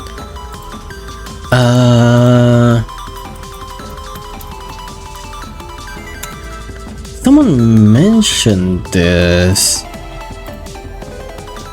There was one where it's like... Where is it? Oh, here it is. Dinomiya Sontoku. Okay, so yeah, Kinjiro. You got distracted by Ninja Plushie, that is true. Kinjiro, you see this guy? Kinjiro apparently is a reference to this guy, Ninomiya Sontoku. He's a Japanese agriculturist. Because his name is Ninomiya. Yeah, here, also known as Ninomiya Kinjiro. The inspiration is literally just a guy with like a farming back thing. I don't know what it's called, but you know, that thing. And apparently, like, it have a statue of... There's a statue of him that looks like this for some reason. There's a statue of him where he has a jetpack for some goddamn reason. So that's kind of where the reference comes from. I don't fucking know why this is a thing, but that's a thing. Also, Haiku, thank you for the Prime sub. Thank you for 2 months. Hope you enjoy your emotes and all that stuff. But yeah, apparently that's a thing. This is a statue of someone who is a guy, an agriculturist. I don't know why someone made a statue of him wearing a jetpack, but that's there. He's there. So yeah, that's why he's called Kinjiro, apparently. That's why he's also reading a book, because he's like, yeah, he's also reading a book here. He's also reading a book here. So that's a thing. Saved diligently for 10 years to strike from above, but has no money left for weapons to attack with. Colossus Slayer toughers his back an alien. Invented a jetpack that runs on firewood, an ambitious cat who concurrently balances work, study, and battle. Colossus Slayer toughers his black and alien enemies. Let me see if I can find animation for Jetpack Cat. Let's see. Oh my god, my throat. I haven't talked this long in a while. PFG Jetpack Cat. Tag. Jet Cat? Okay, yeah, here it is. Wait, this isn't attack? Oh, wait, hold on, I fucked up, hold on. There we go.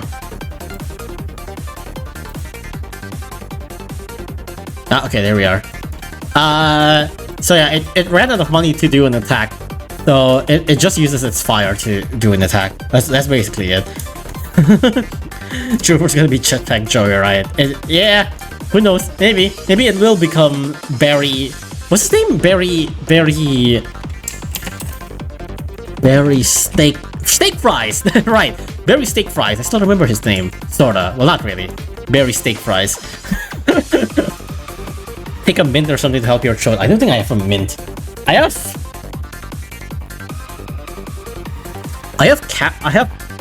coffee candy. I don't think that counts. Subway Surfer Cats? Can you imagine? If there's a Subway Surfer Cats, whenever I start making like talk video, I'll just have these Subway Surfer Cats playing in the background, right? I'll make a TikTok. And I'll upload like shorts of me talking like from stream, and then on the bottom I'll just have these like Subway Surfer Cats, right? Having a machine gun as jetpack sounds like something Phonos will put in. That would be pretty cool. Boring ass gameplay.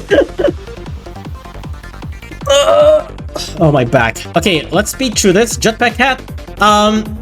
So, you know how Rover haven't gotten a talent in so long? They said, you know what? Fuck your Rover talent. Here's a better Rover. It's basically Rover. It's very similar to Rover. It is pretty fast. It has 25 movement speed. It even flies like Rover. Rover, you know how Rover also like flies up in the air? This guy also flies up in the air. It's basically Rover. It's Rover with higher health but have Shigong cooldown. Rover, I believe, have lesser cooldown. This guy have a more similar cooldown than Shigong. So it's kind of combining Rover and Shigong, and they don't give Rover or Shigong talents. So so that's a thing. But does it block the enemy's base HP? I actually checked, it doesn't. So that's also an extra plus from comparing him to Rover. I actually did check it. I saw some gameplay and I was like, wait, if he's so similar to Rover, does he also block base HP? But no, he doesn't. He flies slightly under. He flies slightly under the base HP number. Oh yeah, also new music. This is music from Rhythm Thief. I put a couple of music from Rhythm Thief. I put a couple of music from Rhythm Doctor as well. So that's new. These are new music. If you ask me what's the name of the music for this one, I don't actually fully remember. But I think this is Reinvasion of Louvre Museum, something like that. But yeah, it's Rhythm Thief. Rover and Shigong had a baby, and this is what came out basically.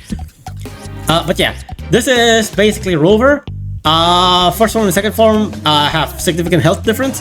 It's literally like almost double health difference. I don't know why that's the case. Oh no, not really. Wait, no, I'm stupid. Never mind. I was looking at the wrong stats. It's the same. It's the same shit. Forget about it. Forget what I said. It's the same shit. Anyways, you can use any form. I'm stupid. Never mind me. It's pretty fast. It's 25 speed. Knockback is one time, as what a strong meat shield should have. Attack frequency doesn't really matter. Attack power doesn't really matter. I mean, you can kinda do damage with it, but that's not really what you're gonna use it for. Attack range is 180, which in my opinion is a little bit weird. That's really far from standard meat shield cooldown.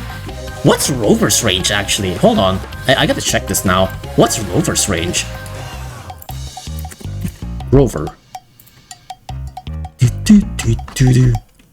Yeah, Rover is 120. This guy's range is really big for some reason. It's kind of not super ideal for a meat shield, because this kind of means that it may sometimes straight up not protect your units. Meh, but it's there. It's there. At least the health is good. But yeah. Range meat shield type. It's not that range, but yeah.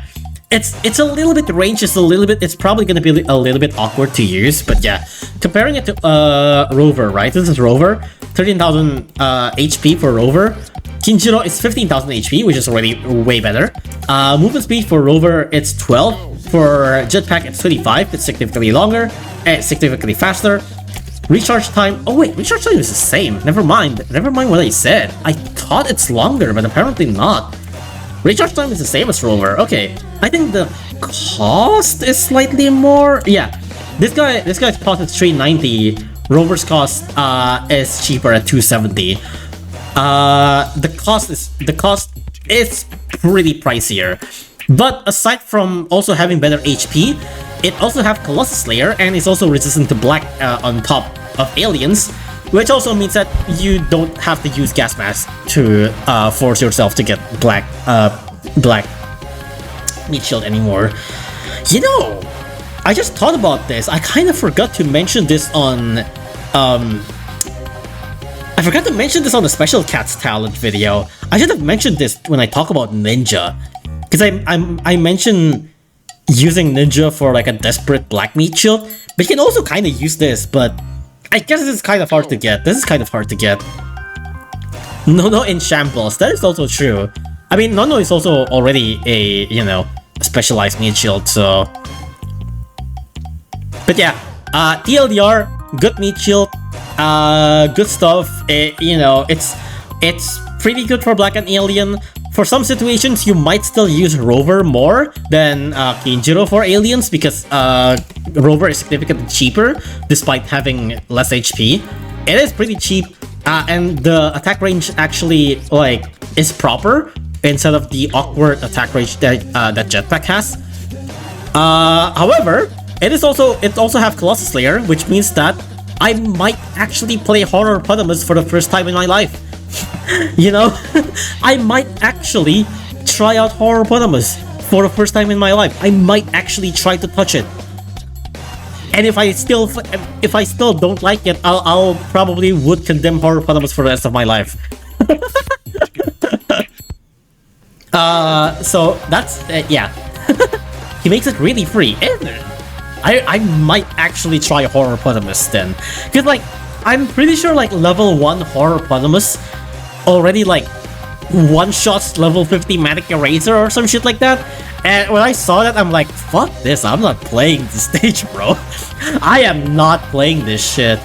And then this stage and this unit came out, and I'm like, I might actually try it now. Because it actually, I might actually try it. Oh yeah, I also forgot to mention, these guys resist, not strong. So, it have way more HP than Rover. But you might still use Rover because it's cheap.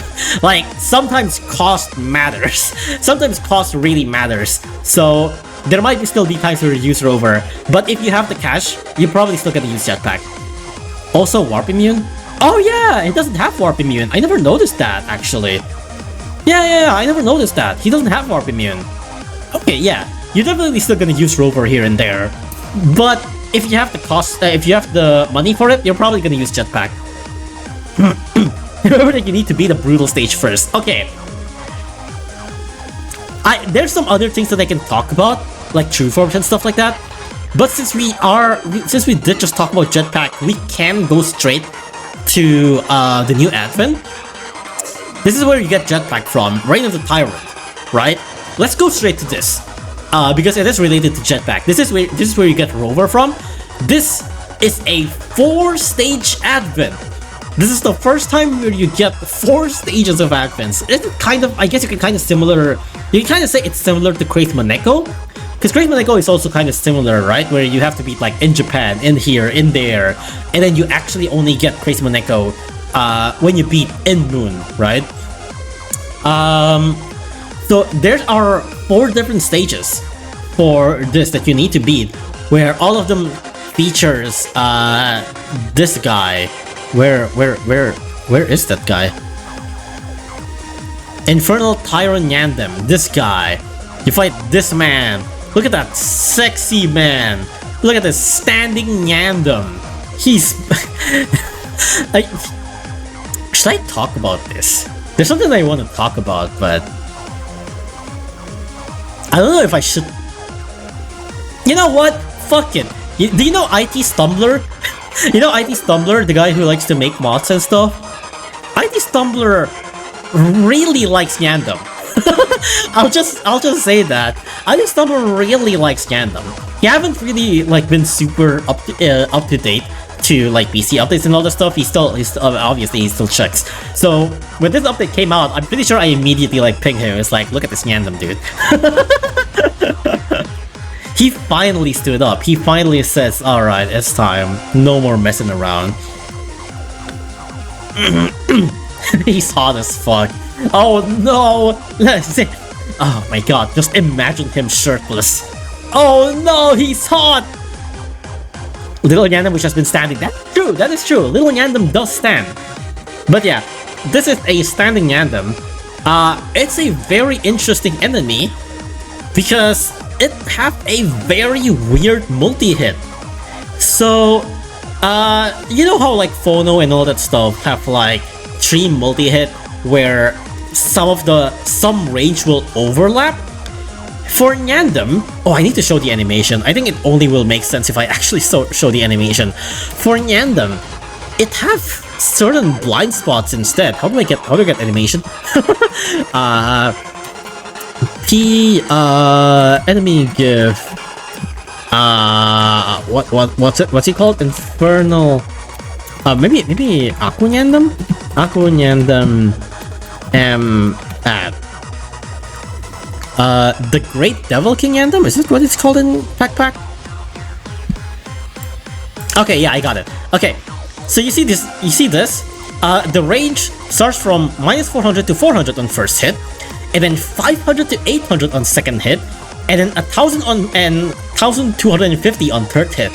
This means that if your unit stands between 400 to 500 or 800 to 1000, they are safe.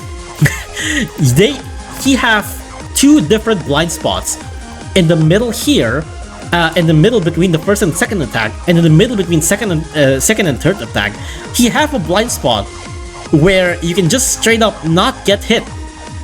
So he doesn't have a blind spot in front of him. He have an Omni Strike on the first hit, but he have a blind spot in the middle, which I think is very, very interesting. This is the first time Phonos have done this. It's so cool. I think someone really made Random Advent Boss in this PC mod as multi-hit, where one of them hits is basically insta-kill. Strange coincidence, isn't it? It's very interesting, isn't it, huh? Courtesy of Magolor attack. Oh yeah, that is true, like the spike attacks. But Magolor spike attacks are only one direction. This one is like up, down, down. But yeah. What is this range? You mean his standing? His standing is 400. His standing is 400. Yeah. So basically, if you stand between 400 or 500, so stuff like Ururun, Behemoth, and stuff like that, if you're able to dodge, if you're able to weave through like the second and third hit, and you're able to stand between the first and second hit, you can just straight up not get hit. You can just straight up not get hit. It's pretty cool. It's a pretty cool concept. So certain units that like stands way too far would actually get hit. It's pretty cool, pretty interesting. Doesn't Madoka have 550 range? Something like that, I'm pretty sure. Madoka would get hit. Madoka would get destroyed. So you want your units to be basically around 400 to 500. Or 800 to 1000. Also, Cyberpunk is 1250 range. No, Cyberpunk is 1200 range. Assassin Land is 1250 range, I'm pretty sure. So you can't outrange him with that. I would like a regular recurring enemy with this mechanic, right? I actually think that this would be very interesting.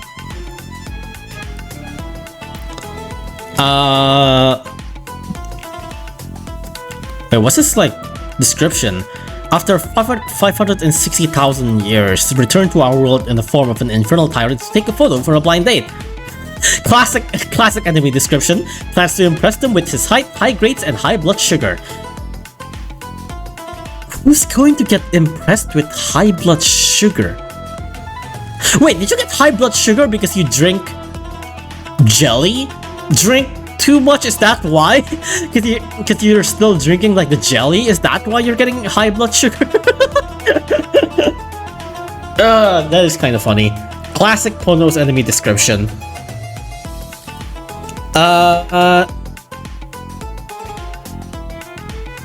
Let me get a drink again.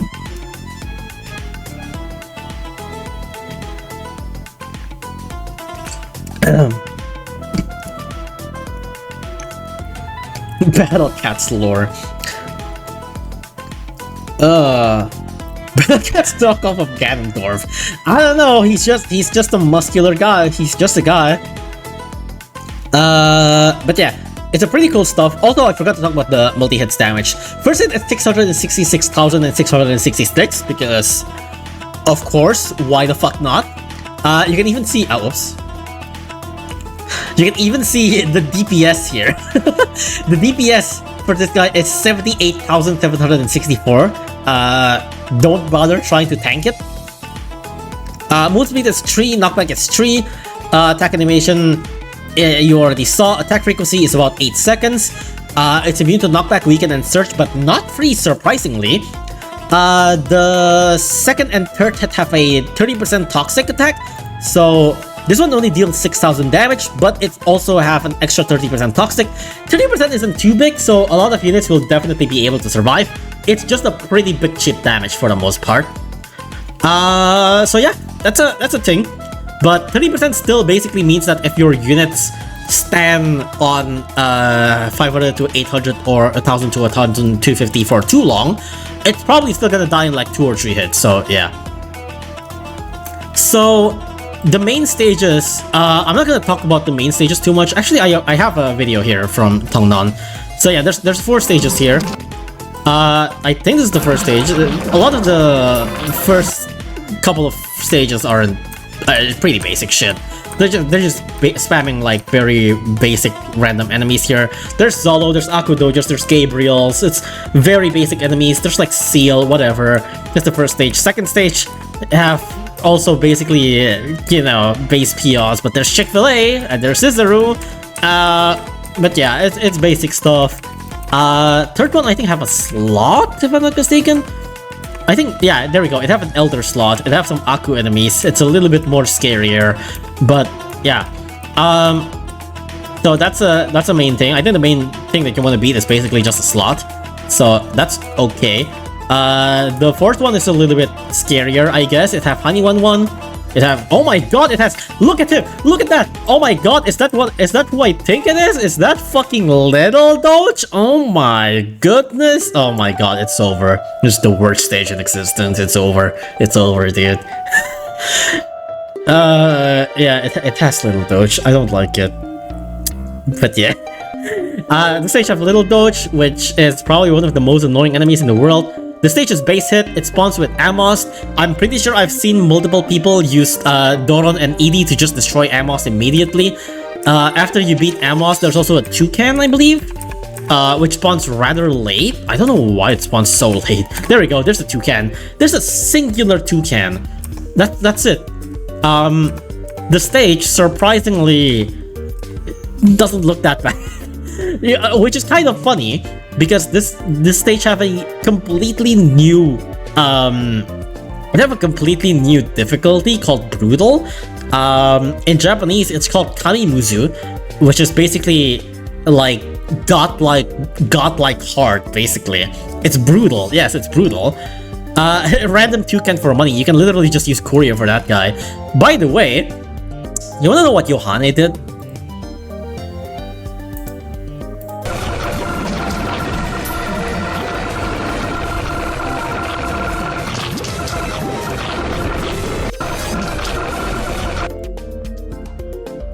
Yeah. If this is not total humiliation, I don't know what is. Can you imagine being the Dark Infernal King, having your own difficulty and everything, and you get destroyed by Little Dark? Like, of all things, how do you get shamed by Little Dark?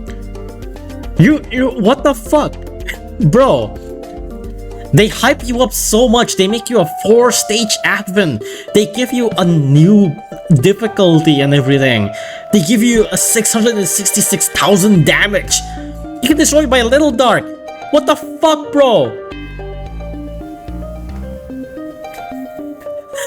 But yeah, so that's a thing. Also, yeah, as you can see on the lineup, Yohane used Doron and Edie. You can basically chain Doron and Edie for the first Amos, and after you rush the first Amos, you are able to rush down him with Little Dark. So that's cool. Yeah, he has no freeze immune, which is so funny. Yeah, he has several other immunity, but not freeze immune. So yeah, that's cool. Talent your Little Dark, I guess. The cuteness is too much even for Evil Tyrant. Yeah. Like Little Dark says, like, oh, you're a Dark King? I'll show you Dark.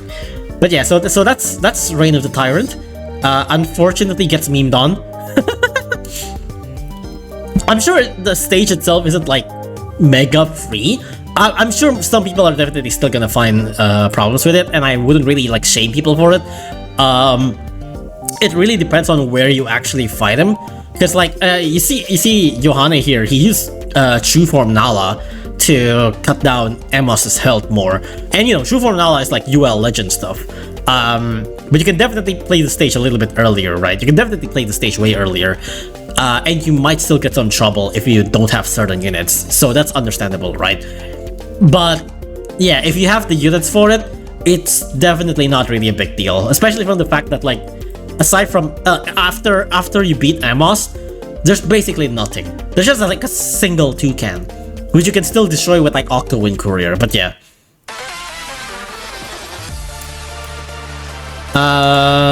Also stage name is funny. Infernal Tyrant Climax? I mean, that makes sense. Unless you want to be like, haha, Climax, get it? Because, you know, funny sex. Okay. But yeah, that's Infernal Tyrant. Gets me on by Little Dark, which is really funny. But yeah. Where are we? Added 4 new true forms. Red Hat Yuki Cat. Hey, remember this random ass free unit that you get? If you beat an Awakening stage, they get a search. That's cool. I don't think this is on EN. I'm pretty sure, but yeah, that's cool, I guess. I'll try to get a little bit fast on this one. Heavy Jack gets knockback up. Where was it? Hold on, where is it?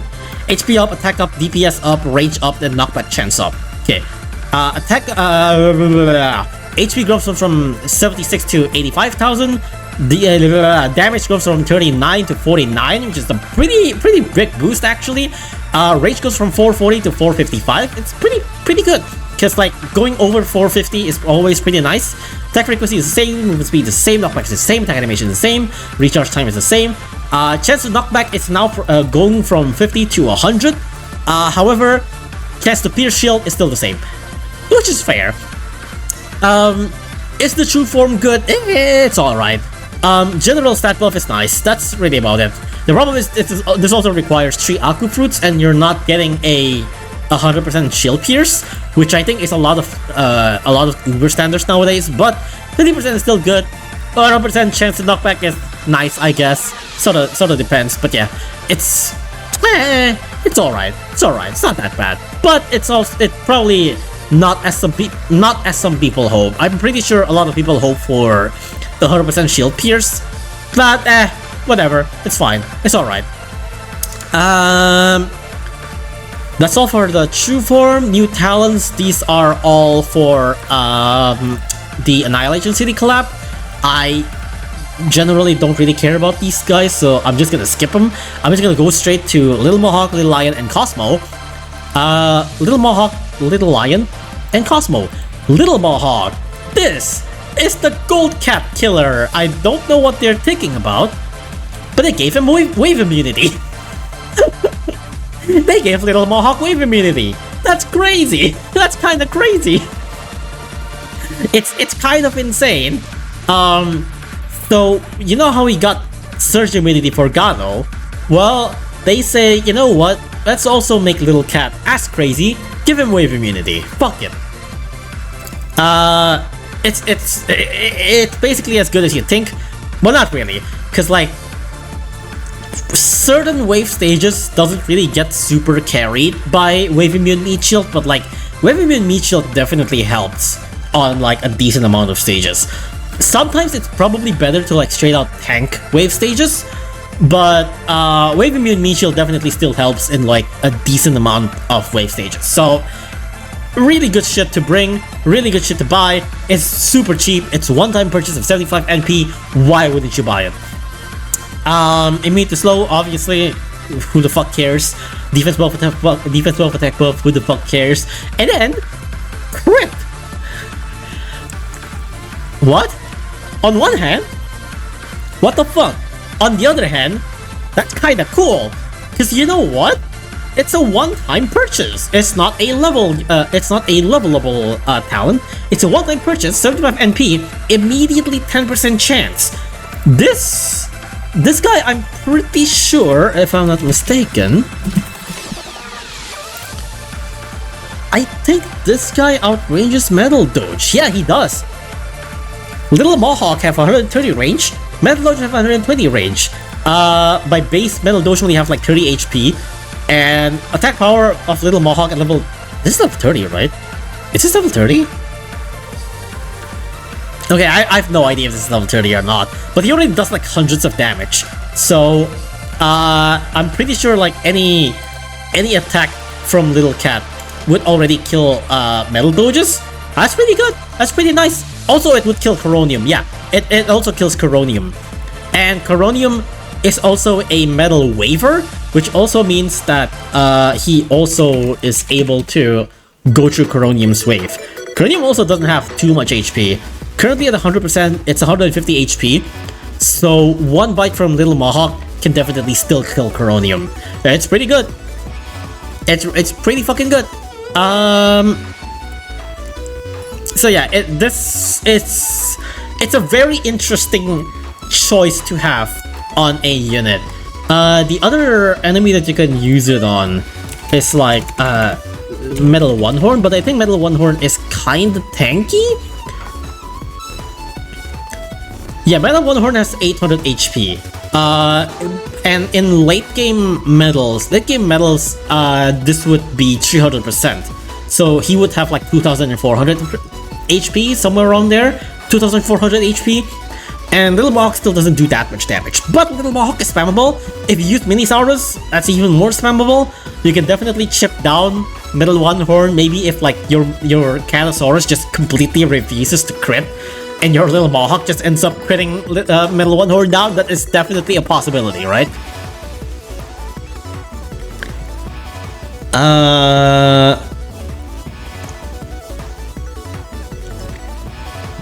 I would exactly say that Cory got killed since Barrel doesn't have Favor Immune. That Cory!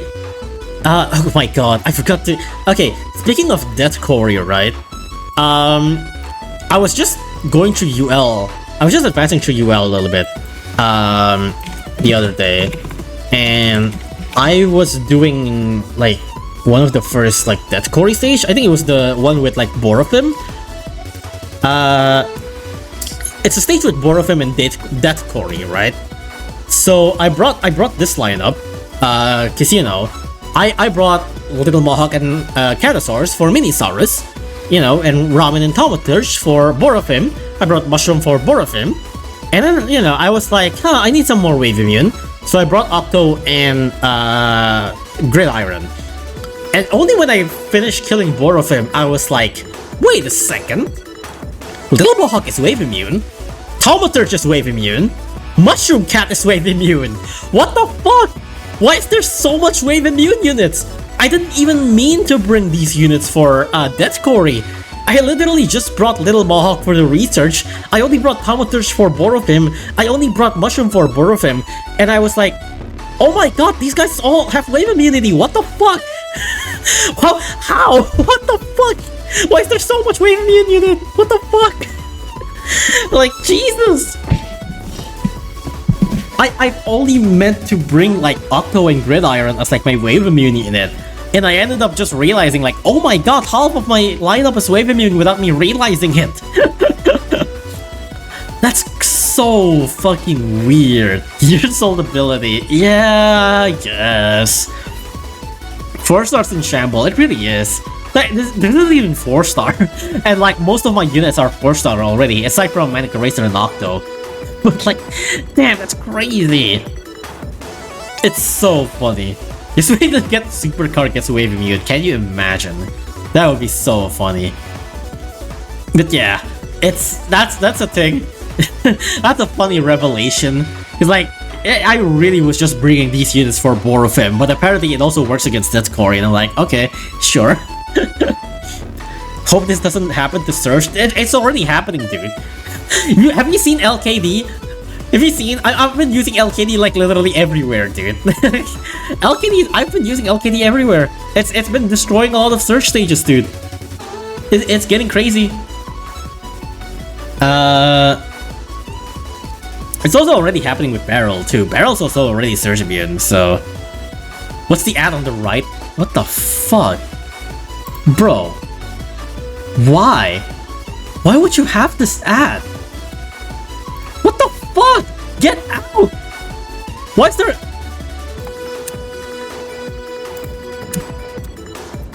Thank you. What the fuck? Why? Why is that ad there? I don't even use this browser. Oh my god. Cat ads. You know what? That may be it. They really think it's like, oh, you like cats? Oh my god. Here we are. Oh my god. It's a Friday Night Funkin' ad? FNF versus Anka, A Tale of Shut the fuck up! You're recommending me because of like, it's... Oh my god. I could have gotten banned for that. Why is it Friday Night Funkin' out of everything? Fucking insane. Anyways. Yeah, that's Little Mohawk. Basically, get immune to wave, get crit because its crit is funny. So yeah, that's cool.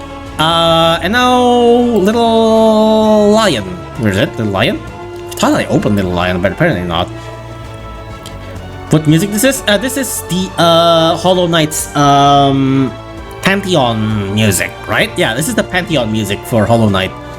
Just search up like Hollow Knight Pantheon music, you'll definitely get it. I don't think that's the title, but that's definitely what it is.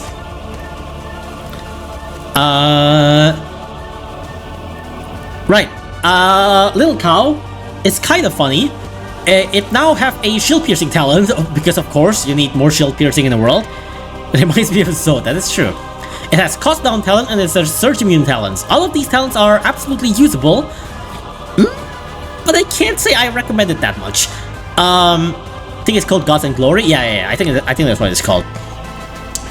So yeah, these are technically pretty good talents. All of these are actually pretty good. These are 10% chance to shield pierce with how fast Little Lion attacks. 10% shield pierce is definitely not super rare. 10% is pretty good for how fast he attacks. Cost down is nice. At max, it would cut his cost from 750 to only 250. So that's nice. Sorry, no, wait. From 750 to 450. So that's nice. And immune to surge is immune to surge. That's good for like Akus and stuff like that. But also the problem is it's kind of a lot. 161 for shield piercing, even though we already got a decent amount of other shield piercing units by this point. I'm sure if you're like desperate for a shield piercer, you can definitely use this. If you're like sick of Aku Researcher or some shit like that and you don't really have any access for any other things, and maybe you want a talent like Little Macho Legs, for example, I think this one could be better on certain situations. Something like Empress Cat, for example. Empress Cat, I'm pretty sure this guy is way better than Little Macho Legs, because he's actually fast. Yeah, he have surge immune talents and all that stuff. If you want to fight Aku Empress, it might be better to upgrade this guy instead of like Little Macho Legs or maybe even Little Jamira. But other than that, you can also just wait until you get like Supercar and just destroy the fuck out of the Empress shield. But yeah, 450 Little Lion is something though. It is pretty nice. 450 is definitely really nice, but it is quite a big investment, right? If you want to get everything, it is a pretty big investment, and it can become irrelevant once you get Supercar, once you get Barrel Cap, and all that stuff. Maybe even Kamuso. It definitely could get irrelevant at a certain point. So if you want to buy it, definitely think that like this could be a very short-lived investment. That's basically it. Wouldn't Supercar do the same thing? Yeah, but Supercar is a little bit harder to get, right? What I'm saying is that once you get Supercar, you might not want to use Little Lion. And in that regards, like Little Lion still have like surge immunity. Little Lion still have like bulk of health, right? And all that stuff. Little Lion can get into certain Akus maybe even easier than Supercar. But Supercar is also pretty reliable. Supercar is pretty fucking reliable. So yeah, just so you know, if you want to invest on this, prepare this to be a somewhat short-lived investment potentially. Also, you might not want to use it too much purely for surge immunity, because you can just use Gato Amigo, right? So yeah, it's definitely a usable talent. It's just probably not something that you might. It might be something that you might regret investing into, because you might not use it at all after you get certain units. But yeah, that's about it. Next up, Grateful Crane. Grateful Crane also gets a talent. Ultima Galaxy Cosmo, the guy with like 30, was it 40? 30 yellow fruits. He gets talents. Talent is Colossus Slayer. He gets Curse and Curse Immunity. I don't actually like this. I know Chaos Bright need to say this is the best unit ever. Okay. Cosmo True Form, in of itself, I think it's already a very solid unit, right? Ultima Galaxy Cosmo, in of itself, without talent and all that stuff, I think it's already a really good unit. I don't think the talents are that good. I think Cursed, if anything, is probably the best one here. I think Curse is a pretty good ability to have on Cosmo, because you can hit a lot of backliners and all that stuff, and I think that's good. Also, this is normal talent, not super talent, by the way. At max, it is 10 seconds curse. He have like a 5-second freeze, if I'm not mistaken. Yeah, he have a 5-second freeze. So you actually need to get him to like at least level 5 curse for his curse to actually do something, which is kind of funny. It's a lot of MP, first of all. Second of all, you need the curse to actually be at least level 5 for the curse to actually work, or else the enemy would just be frozen anyway, so the curse doesn't really matter, unless they're freeze immune, obviously. But other than that, what I don't really like is that, first of all, curse immunity doesn't matter too much. Cosmo is super frail, and a lot of the units, a lot of the times, if he gets hit, he'll get repositioned pretty far, and since his attack rate is super long, chances are by the time he finishes his attack rate, his curse will already run off anyways. So I don't think the curse immunity really matters that much. I think the curse is the only one that's good. And the thing about Colossus Slayer is that Cosmo's damage doesn't really matter that much. Colossus Slayer only increases damage and increases effective health. Cosmo's damage isn't that great. Having a slightly more damage on Cosmo, I mean, it's still good amount of damage, but compared to literally everything else you're going to bring against a Colossus enemy, it's not going to matter that much in the grander scheme of things. So I don't think the Colossus Slayer talent would really help that much. Sure, it's 100 NP one-time purchase and everything. It's still not gonna matter that much. I don't think it's gonna matter that much, because it's only going to increase your stats, and stats for Cosmo isn't super crazy. It's chip damage, maybe, but it doesn't really matter that much against Colossus. So I don't think Colossus Slayer is the best talents he got. It would definitely help. It would help against like maybe chipping down Chibi L and stuff like that. But in the grander scheme of things, Colossus Slayer isn't gonna do much. Curse immunity isn't gonna do much. I think the only one that's good is the curse, but getting curse would require a shit ton amount of NP because you need the curse to be at least level 5 for it to actually even do anything. Not the best talent, basically. Don't tell Chaos, because he already bribed me for that. It's nice but not needed. It's sort of like most Ubers in general. Most Uber talents are kind of like that. It's like, it's good to have, but are you really going to spend all those NP? You know? X-Heal counter? See, here's the thing. You don't need Colossus Slayer for it to counter X-Heal. It's already good against X-Heal. It doesn't need the Colossus Slayer. It doesn't need extra damage against X-Heal. It doesn't need extra health against X-Heal. It's already good.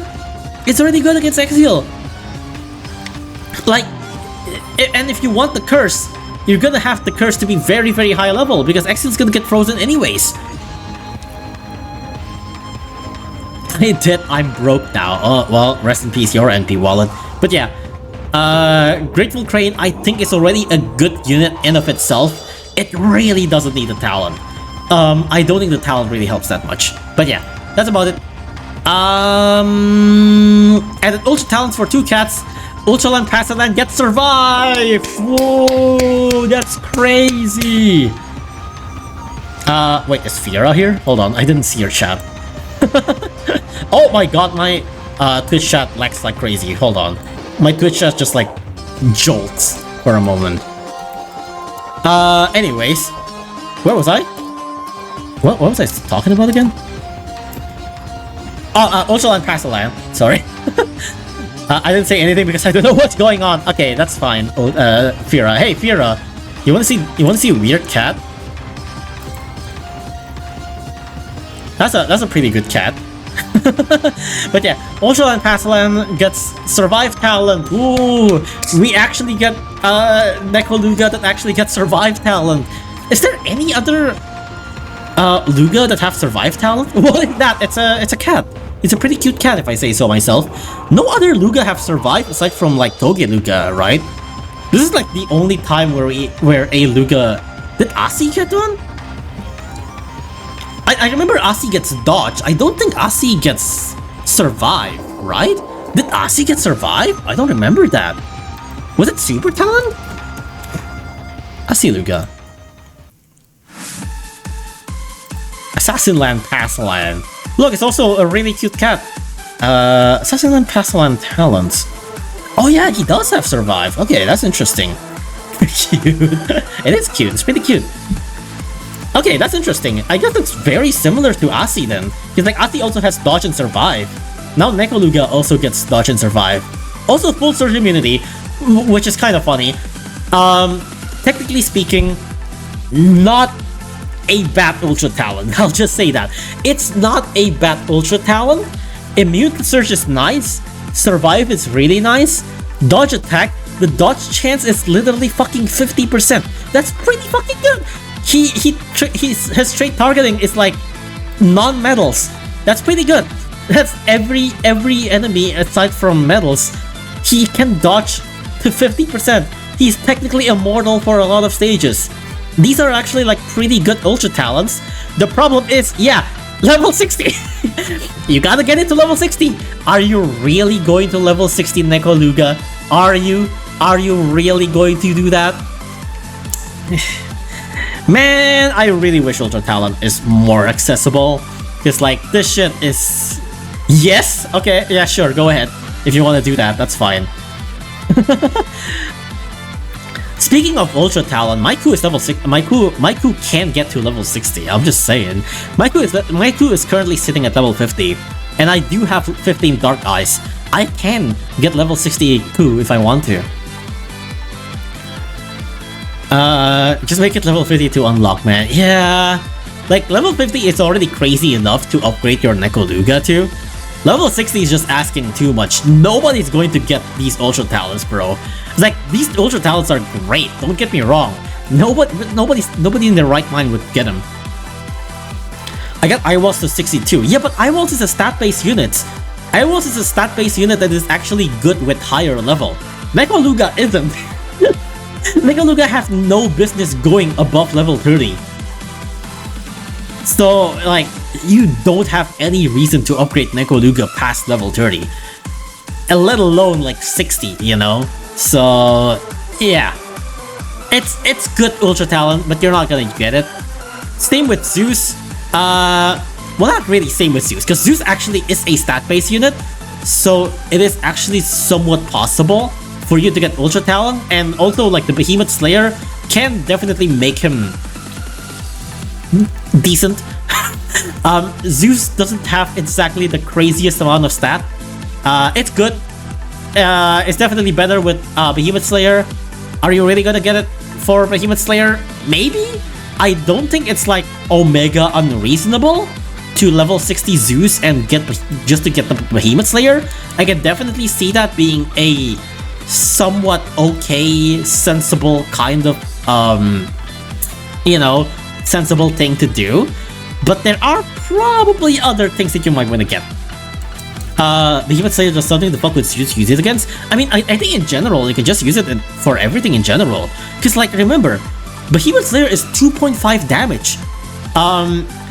This would mean he straight up would have like 15,000 DPS or something like that. That's at level 30, by the way. At level 60, that would be way higher.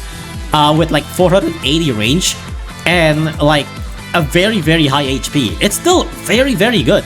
It's still really good stats. It's still really good. But again, the problem is, are you really going to level 60 Zeus for it, right? Alright, Ats, I'm sorry about that. For those where they don't know what gives the units, Behemoth Slayer, slow resist Colossus Slayer, yeah. But yeah, technically speaking, I think it's still pretty good. Realistically speaking, are you going to get it? Actually, I would say maybe. I wouldn't say straight up no. I'm pretty sure most people would say no. But I wouldn't be surprised if some people would actually get it just for Behemoth Slayer. And if that's the case, I wouldn't be too surprised. I would be like, yeah, that makes sense. I don't think it's like the most unreasonable Ultra Talent in the world, you know? I think it makes sense. Also, it has slow, which, you know, maybe you're going to level 60 Zeus, not for the Behemoth Slayer, and then you're just gonna get the slow. Can you imagine? You're just gonna like, all right, level 60 Zeus, it's time. Level 10 slow. But yeah, that's Zeus talent. That's all of the talents. New enemies. Most of these enemies, these guys are Behemoth. These two are Behemoth. This is Sudai Pigikus. On JP, it's Shobutaju Piki. This is once again, it's a Monster Hunter reference, but this time it's not a monster in Monster Hunter reference. I forgot what it's called. Hold on. What's the Pookie? It's called Pookie. Look at this guy. Look at this dude. Look at this. Look, it's a Pookie. It's not even a monster. It's Monster Hunter Behemoth enemies are usually just based off monster. This one is not. This one's just straight up based off a pet in Monster Hunter. You see like the stripes? Yeah, it's basically the same. So it's not based off a monster, but it is based off Monster Hunter. This guy is just a pet. It's just an NPC. It's not even a monster. It's so funny. So yeah, this is the reference for Pookie, Pigikus, Piggy, Poogie, whatever. It's cute. It's nice. How adorable! I want to squish its cheeks. It's super cute. Phonos wants that collab back so hard. It is a pretty cool collab. I do wish we get Monster Hunter back. I think, oh right, I also just saw Jones tweet about Monster Hunter collab units. I think like Jones tweeted out about how like Monster Hunter collab units have special spawn animation. It's literally like the only units where like if they spawn, they actually have like a special yeah, they have a special animation just for spawning, which is interesting. Oh hey, it's Pookie. Yeah, it's Pookie.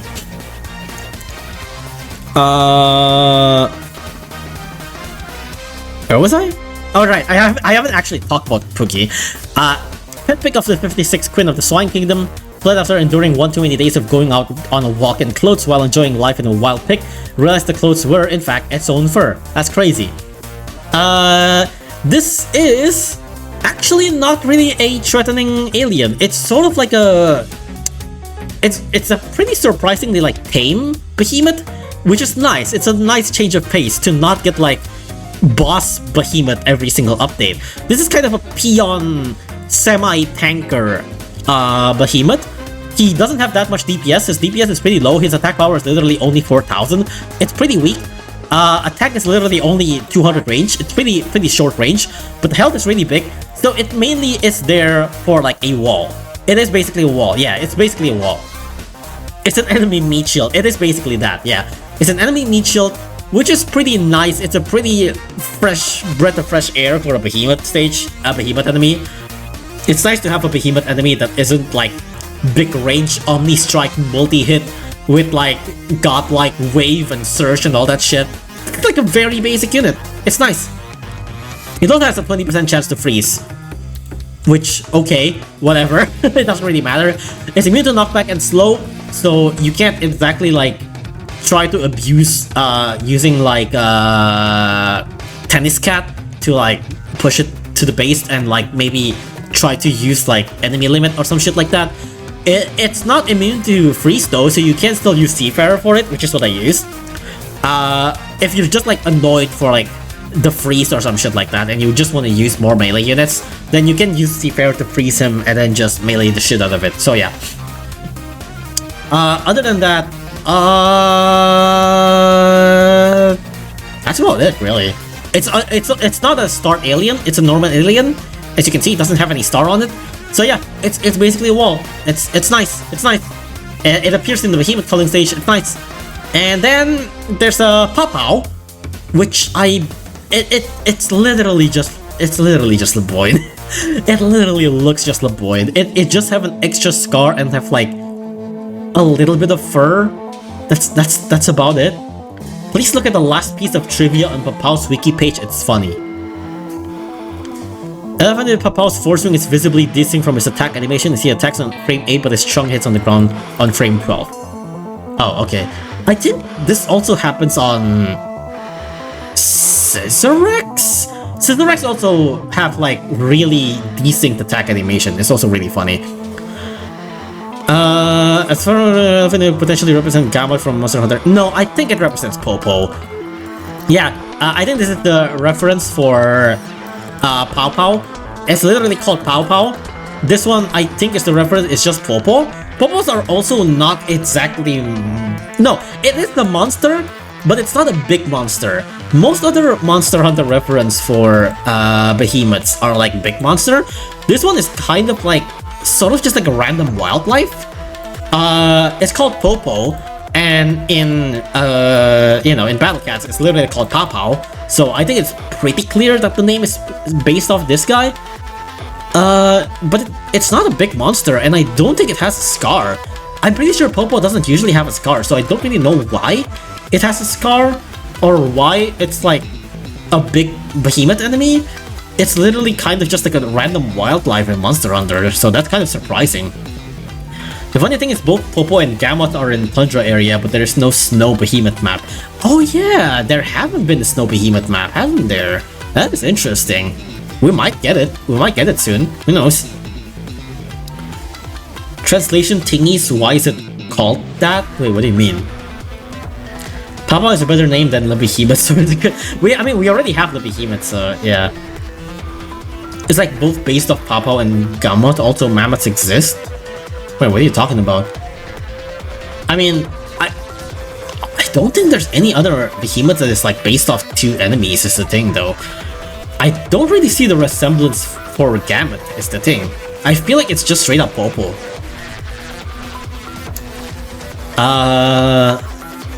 Is that the same scar for Raging Gory? Raging Gory's scar is on the arm, isn't it? Did they forget about Mammoth? Wait, who? Are you talking about the enemy Mammoth? What's with Mammoth? What's wrong with Mammoth? I mean, Mammoth's not Behemoth though. Yeah, name it Leaku. That would be kind of funny. I have not really seen this guy in action that much, but I do know he is apparently. I think I have heard mixed opinion about this guy. For information, all Gamut you hunt is all female. The description said it has no tact when it comes to ladies, so this might be a male Gamut no one sees before. Being raised in the Donkey Rock world has no tact when it comes to ladies. After nursing wounds from constant rejection, gain the mental fortitude to overcome any negative status effect. Oh yeah, it is immune to everything, I forgot about that. It's immune to slow, weaken, surge, wave, knockback, whatever. It's the same, second coming of Lassane. Oh yeah, I forgot to. I should show the attack animation, because it is actually pretty important to show the attack animation for this one. What's the name of the thing again? Enemy gift. Enemy gift. Popo? Pow? Pow? No, that's not it. That's Papu. Hold on. Pack. That's not it. Pow.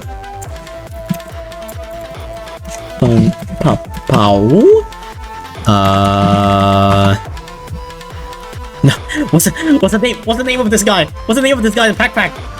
What's it called? 641? Do I just type the number? Does that work?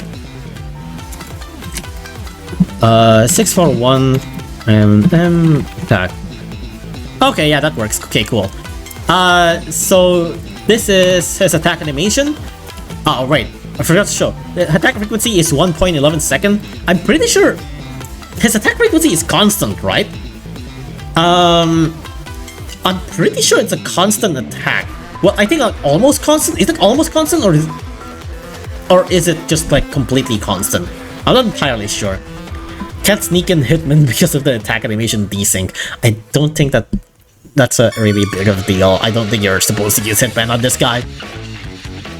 Almost constant? Yes, he attacks constantly. Okay, basically constantly then. Weird thing, this enemy hits Cat when his trunk raises, not when it slams down. Yeah, it was in the trivia. His attack animation is slightly desync, but yeah. He basically attacks almost constantly. He also has higher range than normal Laboyne. Normal Laboyne have like 400. This guy has 420. Movement speed is, as slow as what you think. Health is as big as you think. Knockback is 1 as you think. Attack power is 13,000 per hit. Is it 100%? It's normally 100%, right? So 30,000 isn't that crazy, but it's still pretty bad. I have heard very mixed opinion about this guy, because I've heard some people going like, oh my god, this guy is really hard to stall and everything. From the toxic server, a lot of people say it's very easy. A lot of people even say it's even easier to stall than normal Laboyne.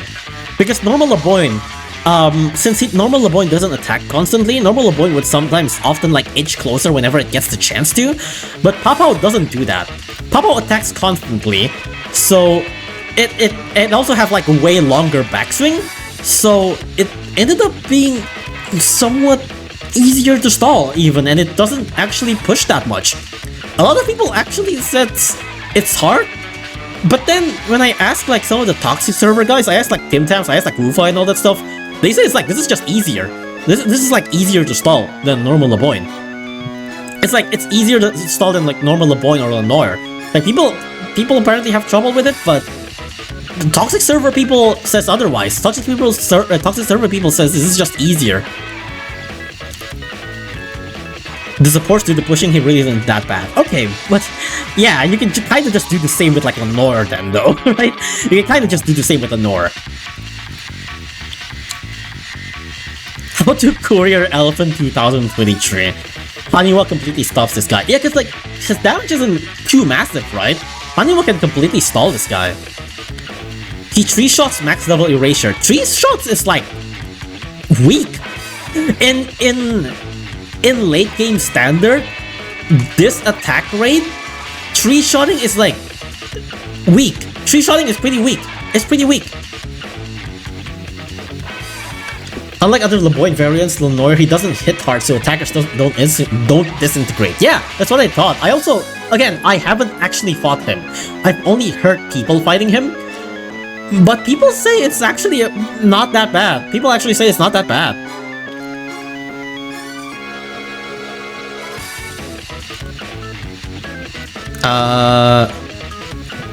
What doesn't 200% Wild Dojus not obliterate? Yeah. 200% Peon one-shotting the Eraser makes it way less impressive. Yeah, but I'm just saying, it's like, he's basically Laboyne, but not exactly like entirely more threatening or anything, you know? I melted with 8 Urs and Dogu. Yeah, I can imagine that, because Dogu does have Behemoth Slayer, right? But yeah, it's not that big of a crazy deal.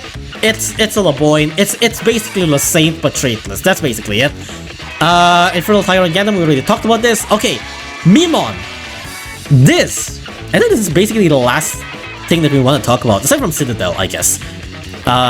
Wait, they don't talk about Labyrinth here, did they?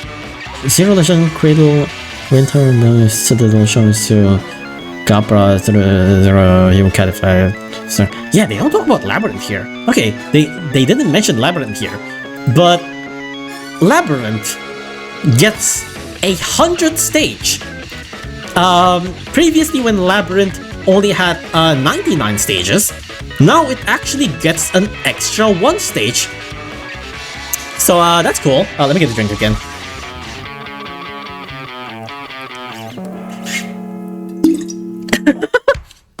White woman jump scare. Yeah, I'm sorry about that. I should have done like a trigger warning for a white woman. So this is Grand Mage Mimon, which is basically a copy of Mammon. It is very similar. Horrific enchantress who resides in the deepest depths of Labyrinth, subjects victim caught in her traps, and in the story with no punchline about her big brother in the Aku realms. Basically the sister of Great Priest Mammon. It has pretty similar stats.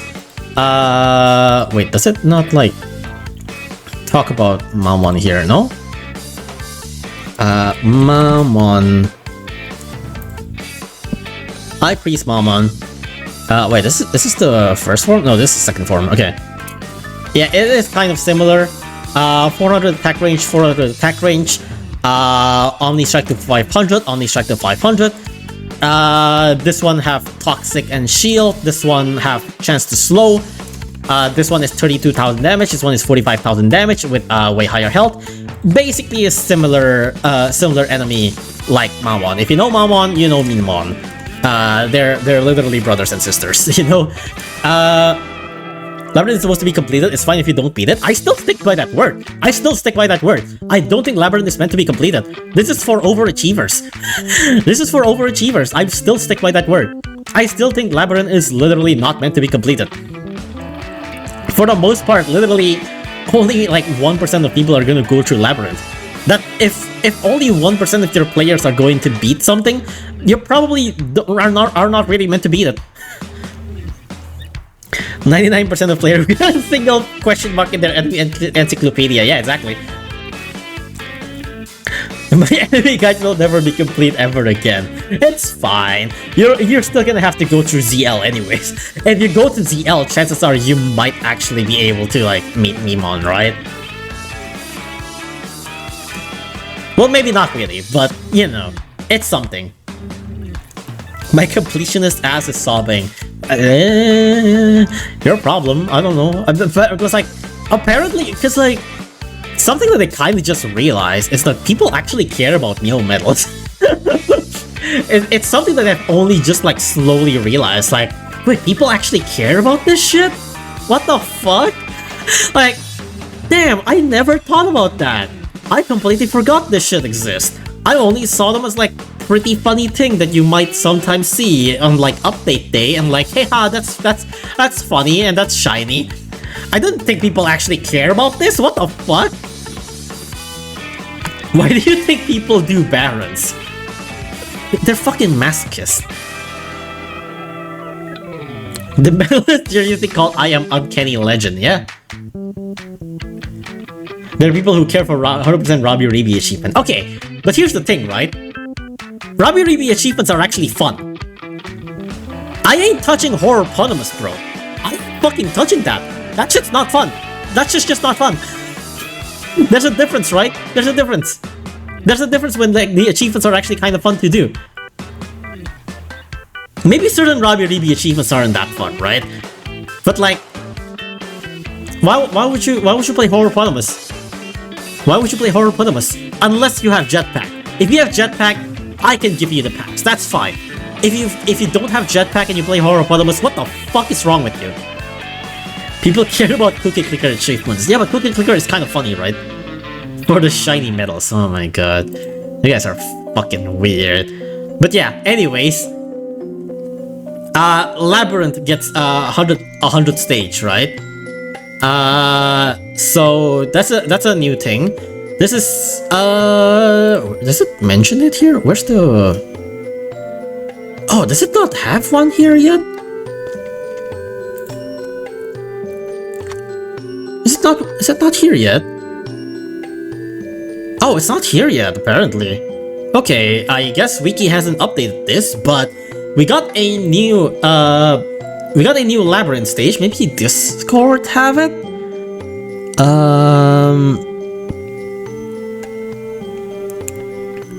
New URL crown, new admin. No, it doesn't mention it on Discord's JP summary either. Okay. Basically the 100th floor stage have this girl and also like I'm pretty sure just a bunch of like basic peons, stuff like Heavenly Hippo, Relic Doges and stuff like that. It basically is just her with like a bunch of traded random basic peons. So it doesn't have any specific traits that it's focused on. It is actually just a bunch of combination of a lot of other traits. So by the point you're here, you do have to pull out your actual generalist. Just made a video. Okay. Let's see. Battle Cats, Underground, Labyrinth, Floor 100.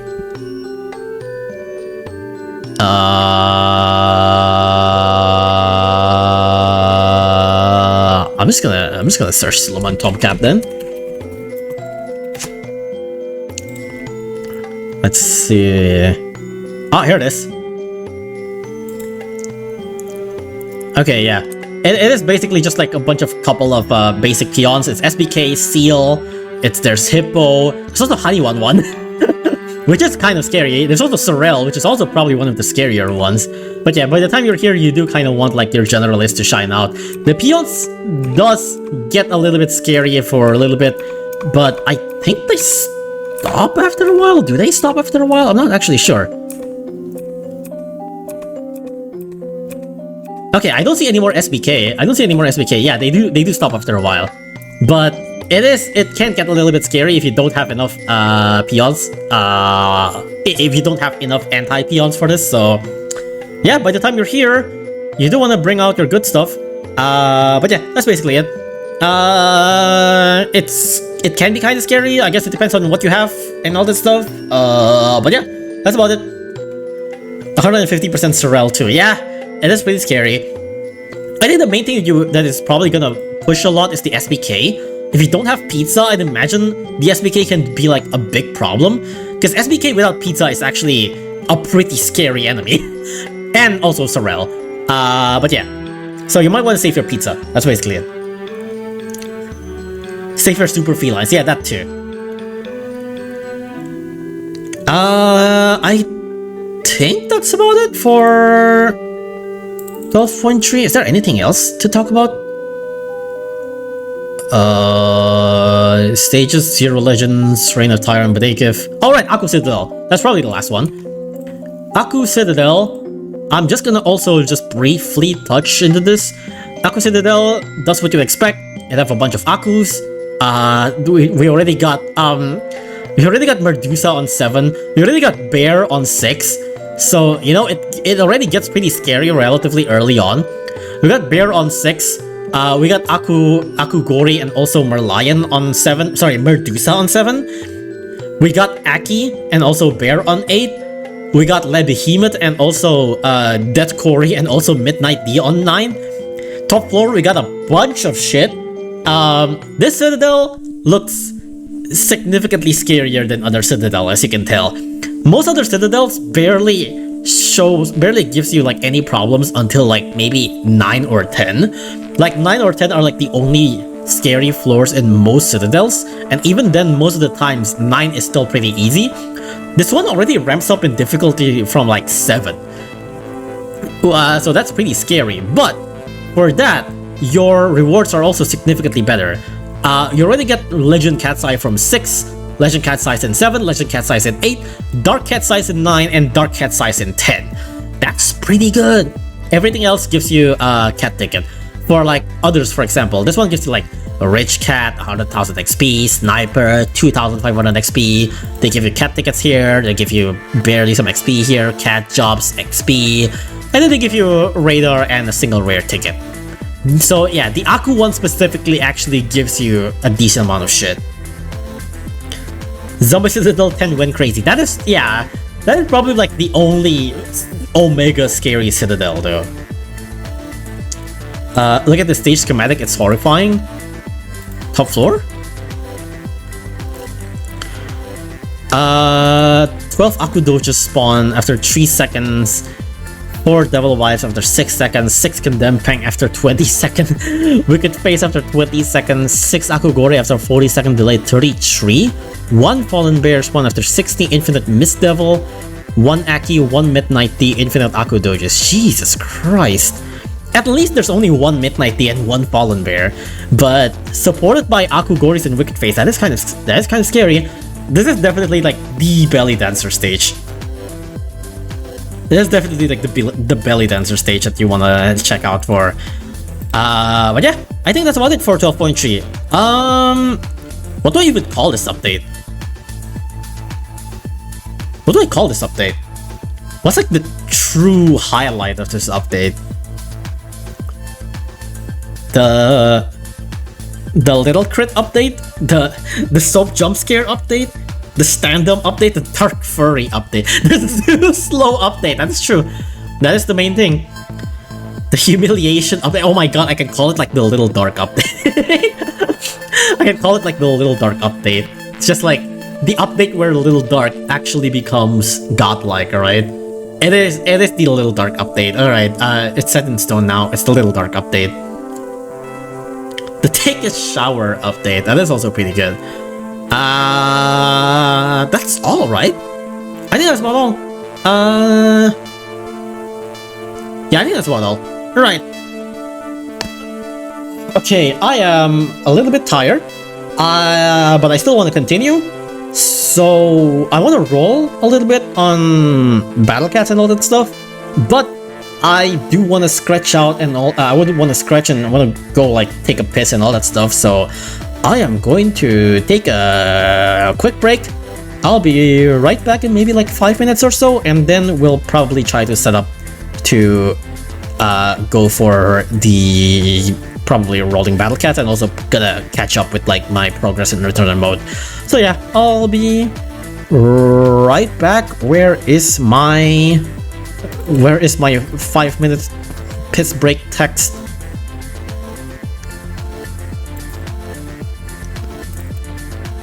Wait, where is it?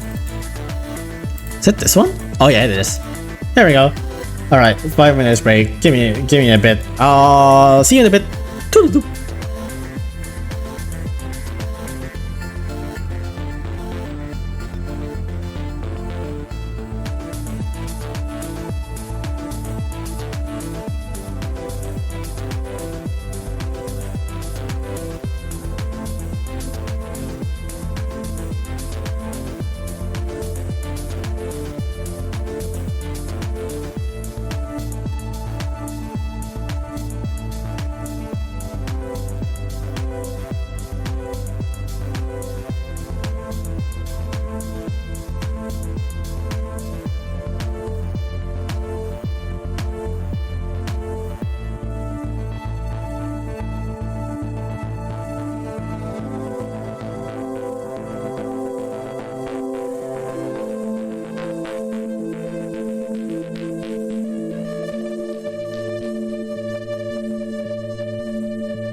Ugh.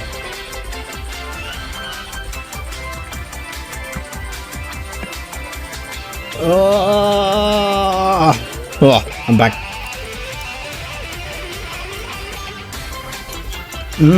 Alright. So I have not streamed Battle Cats in like forever.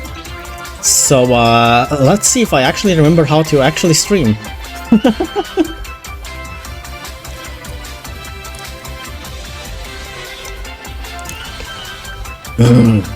Hey, what were you guys talking about?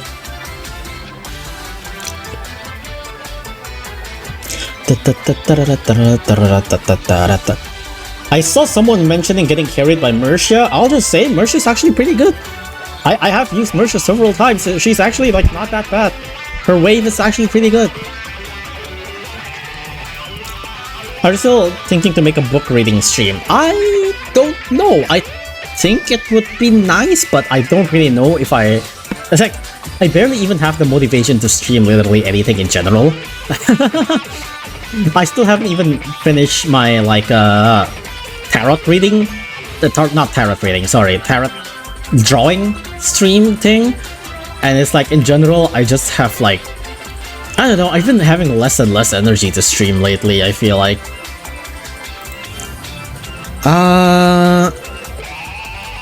Okay, hold on, let me close these down real quick.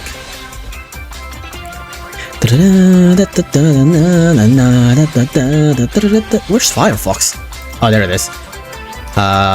Where's Photoshop? Oh, there it is.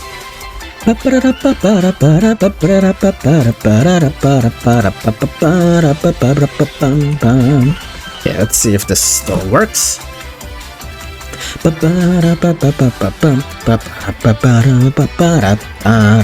Okay, there we go.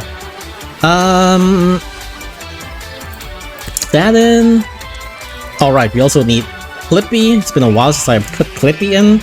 There we go, it's way too big. Let's push it down here. So when I opened Battle Cats, apparently I was in battle, so I was like, yeah, sure. I'll just finish this first. So, welcome back to Battle Cats. It's been a while. This is, I haven't finished the new Behemoth stages. It's so weird to see, like, Wild Doges not one-shotting everything. It's so bizarre. It's like, what is 100% Doges, like, not doing? It's not actually killing my Manic Eraser. Like, what the fuck? That's crazy. Who does, like, when does Wild Doge does that? That's crazy. Clippy Area 14. It's so bizarre to see, like, Gapra Wild Doges still having 100% Doges. Because it's like, wow. This is how Wild Doges are supposed to be. Like, I forgot, like, Jesus. Wild Doges isn't supposed to be like a one-shotting menace. I mean, maybe it is, but like, you know, it sure better not be. It's sure better when it isn't, you know? I need money. I should... Why didn't I use Freeze Cannon there? I should just use Freeze Cannon. Oh, never mind. Doc still got him anyways. I need money. I should have brought Folder or something. I did not put any thought into this lineup whatsoever. Oh, never mind. Gobble's dead anyways. Never mind. We're fine. We're good. Not so Wild Doges. Star Ocean remake with Wild Doge. Can you imagine? I mean, we have Hitman now, I guess, but I don't know. I do think that, like, maybe if you combine it with like Red Energy, maybe. Like Red Energy with Wild Doges. Now that's fucked up. 300% Wild Doges are real now on start. UL, isn't it? So how's LKD? Is he worth? He's absolutely worth. He's very worth. LKD is super nice. And you don't really need like the Survive talent either. I don't have Survive talent on my LKD, and he's already like really good.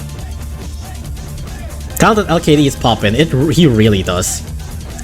Anyways, what is up that I should show? I'm on rose-colored road, so I've been progressing through UL a little bit. So that's nice. Ancient Forest Labyrinth is down there. I'm already all the way to rose-colored road. I am getting near Nala, so that's cool.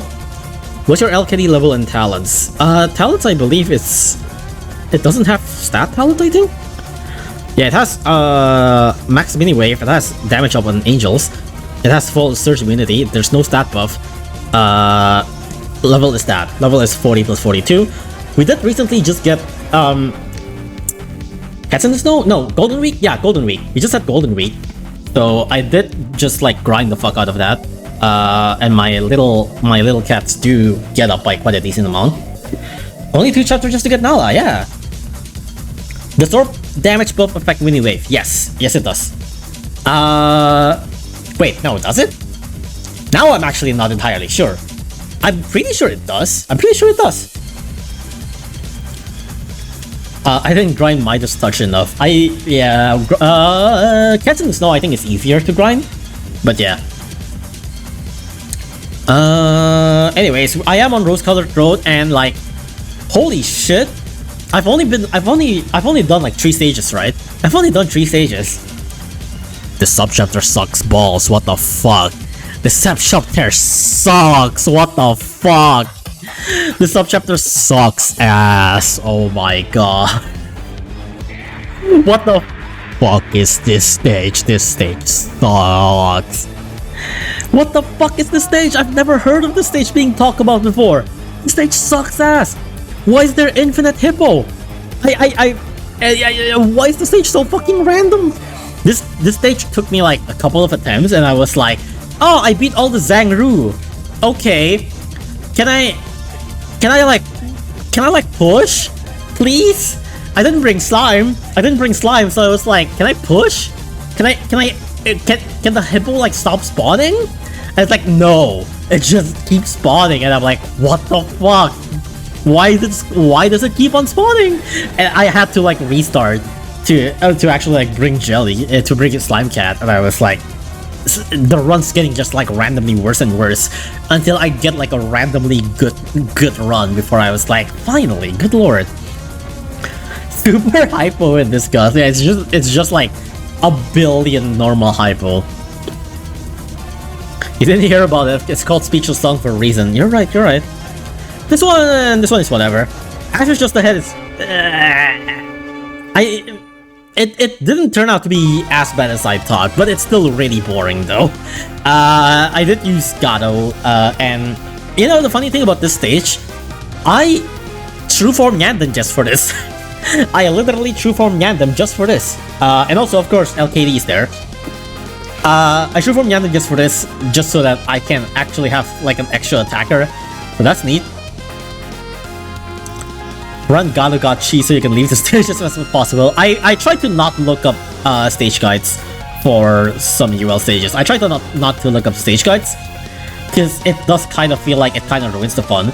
Because if you look up stage guides, you can just, you know, it's very easy to understand everything once you look up a guide. But trying to figure things out is more fun, right? So that is what I do. I do look up guides if I'm like very stumped. If I'm like Omega stumped, I'll try to go in blind, but yeah. And I'm gonna do UL blind. Not exactly blind, like I still look at the enemy. I look what's inside the enemy. I still look what like the stage schematics are, but I don't look up guides. That's basically it. True from Yandem for one stage. It's fine. What is this song? This is, I think it's called Mid-Boss Appears. It's from a royalty-free channel. It's from a like Japanese royalty-free channel music. I don't really remember what it's called. It's let me look it up. Let me look it up for you real quick. It's called Mid-Boss Appears, I believe.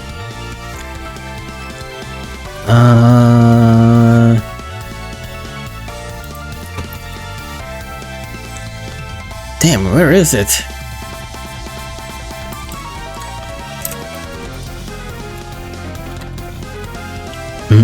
Oh, it's on Dova Syndrome, right? Dova Syndrome. Mid-boss appears.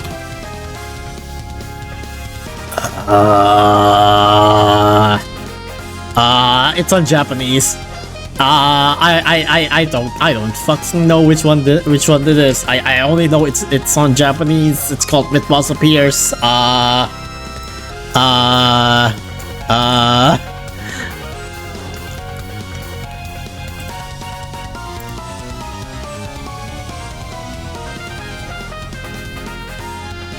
Okay, I don't know. I'm sorry. I don't have the link for it, but I'm pretty sure it's just called Mid-boss appears, and it's from Dova Syndrome. Yeah, it's a royalty-free music, and it actually like it's so good. But I'll give you a little bit of secret. You know why I found this music? I found this royalty-free music. You wanna take a guess on how I found this banger of a song of a royalty-free music? Just take a guess on where would I even find something like this. 100% OJ? Does OJ have this? I don't think it does. I mean, I don't play OJ, so I don't know. Some gacha game use it?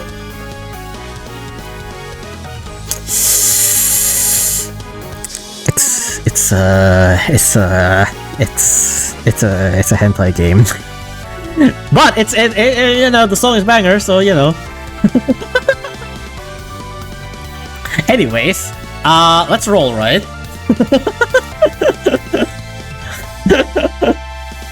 Let's roll. Let's forget about all that. Let's forget about all that. I didn't say anything. Gamer streamer, cringe streamer. Thank you. You're welcome. I just know 100% OJ has a lot of copyright-free music. Really? I didn't know that. Hentai Def having extremely bass music taste. I was so surprised when I heard that. I was like, wait, this music's really good. What the fuck? I need to know which. No. nah, I'm not giving that to you. I'm not giving that to you. You gotta figure that out on your own. Okay. I have a 97 rare cat capsule. People were saying that, so there's a double chance next week. If that's the case, then I guess I won't roll all, and maybe I'll roll some on next week, I guess.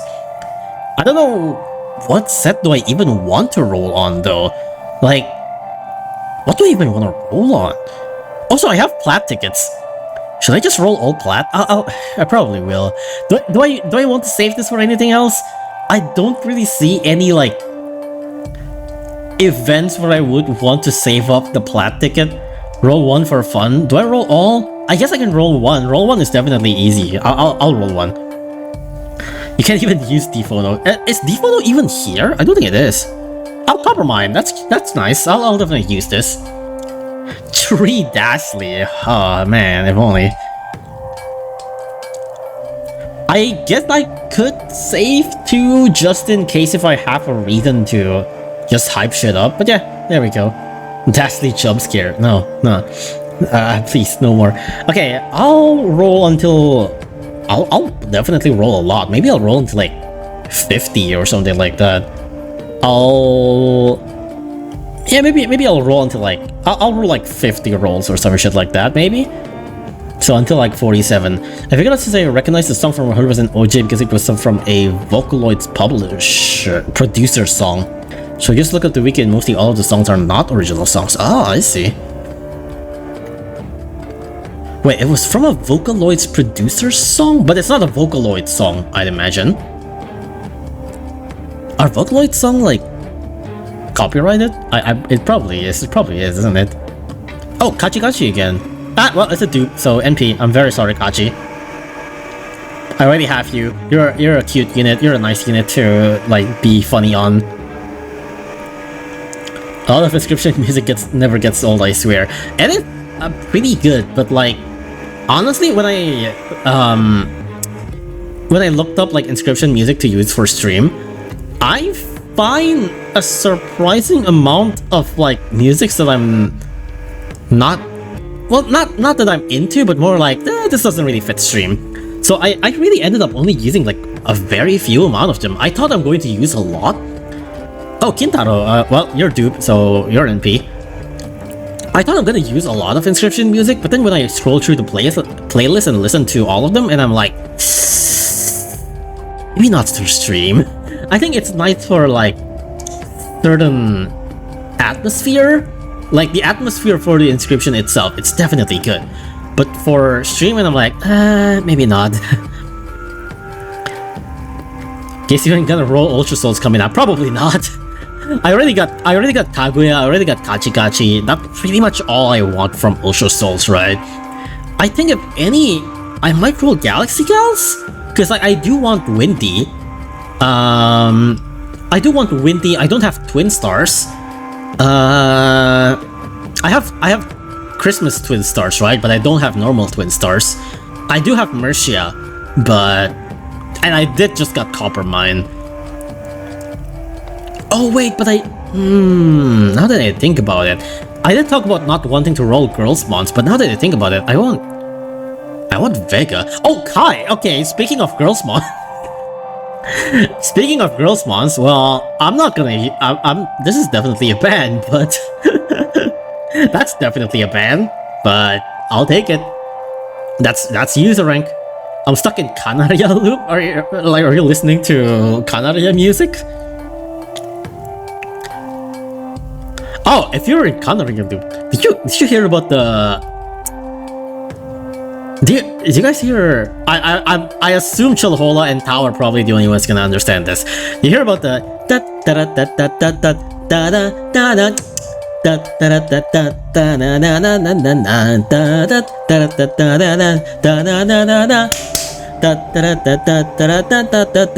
Win All Back, yeah, that's it. I forgot what it's called, I'm sorry. But yeah, I remember it's just like the strong wind one. Did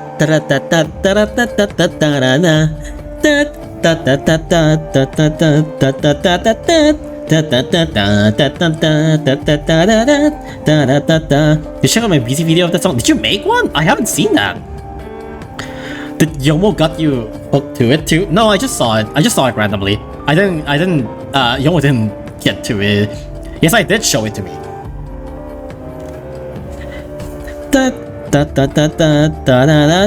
I think the one that like got me into it because Miko made a cover of it.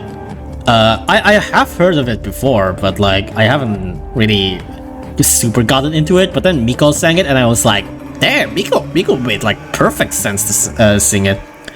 You should talk to Yomo about it and absorb him. And it's really good. I did saw like so much like funny memes from it. There's like one where it's like the wind's so fucking strong, like that, like whenever she appears on screen, she just gets blown away in like 0.1 second. It's so fucking funny. Where's your DM? Oh, here it is. Kyofu, of course it's fucking Picotaro. Oh my god. I'll put this on stream. Hold on, give me a second. Firefox. And turn this off. Hold on.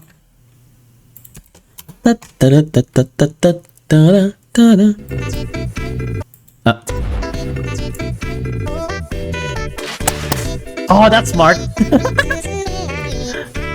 Using the Savage Blow is great. Oh, and the wind enemy, of course. I have a cat. I have an apple. Why is the cat on prison? Apple cat. I have a cat.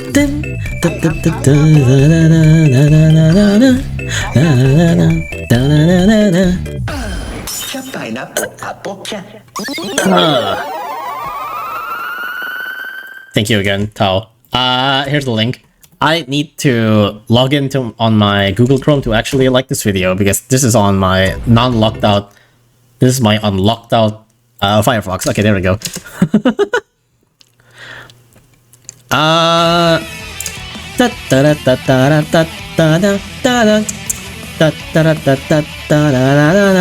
Where's my Firefox? There we are. Okay, back to rolling. Rolling. It's only play that song because it's wind blow away, but everything maybe it'll reveal windy. That would be pretty funny too. Oh, we haven't got an Uber again. I'll stop at like, I guess 47 tickets because we did start with like 97, right?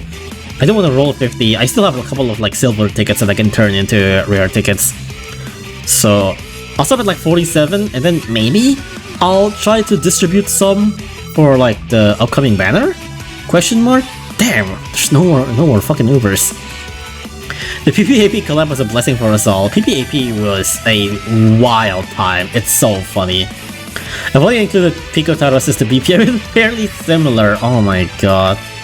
Can't wait for the Siva Gunner rip. I'm trying to think if there's any... Oh, Vars! Well, MP. You're a dupe. What do you say? I'm trying to say if there's any stage where using triple Kais could be in any way viable? Oh, you mean like including the variant Kai? You can do it on like floor 39 of Heavenly Tower, the one with Elder Slot and Mina. Where's Speed of Sound 2? It's not yet progressing. I was focusing on Special Cat's talent, so I haven't really been focusing on anything else. And I do want to focus on like other things first. Like once I truly am comfortable with where I am, I might actually start doing Speed of Sound again. It was on progress, it just haven't been to. Guitar collab again, right? And also you guys thought about it for some reason. I think in like tanker stages in general, it works. Okay, that's not an Uber. Alright, that's 47 of them. Let's sell what I wanted. Why is there a little dark here? I guess I'll use you. I'll sell what I want to sell, and then I'll leave everything that I want to use, I guess. Let's see, I want to use that. Nymph. I think my Nymph is high level enough. I don't need more level on Cyberpunk. Katatsu, Volter, Bat. Bat I still sometimes use. But I think Bats still haven't really gotten losses, so I can just use Cat's Eyes instead. Weightlifter is sell. Viking is sell. Thief is sell. Stealth is sell. Onyoji is sell. Matador! Oh! I think I'll use Matador. Matador I think is a use. I have been using Matador a little bit more. Wheel haven't been used that much lately.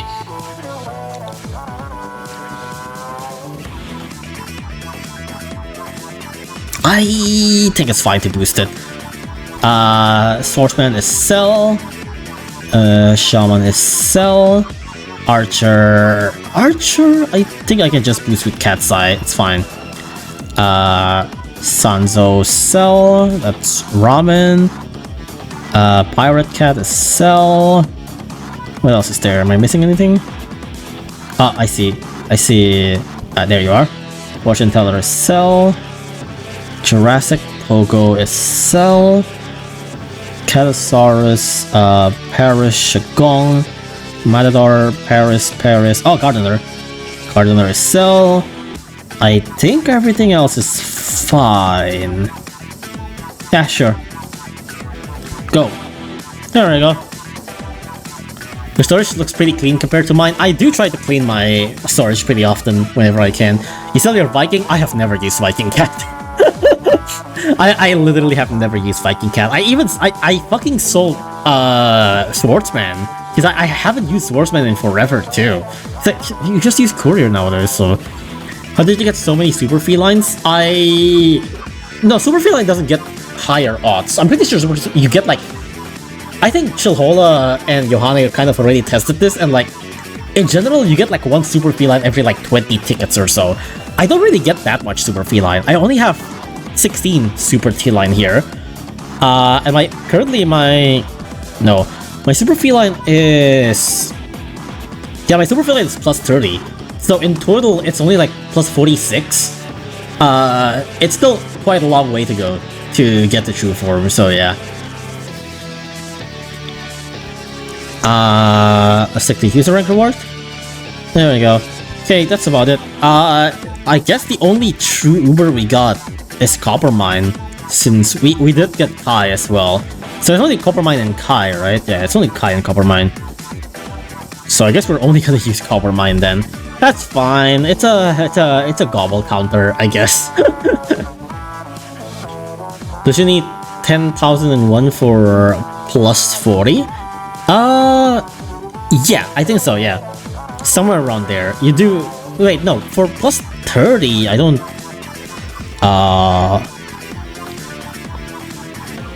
No, yeah, no, that's for plus 30. That's for plus 30. Plus 40 is higher up. I spent 50 tickets for my first Super Feline. Jesus. In 2028, we'll have 80x and 15k UR will finally be achievable. Maybe. Coppermine is the premier mid Uber here. I think it's even like lesser than mid, to be honest.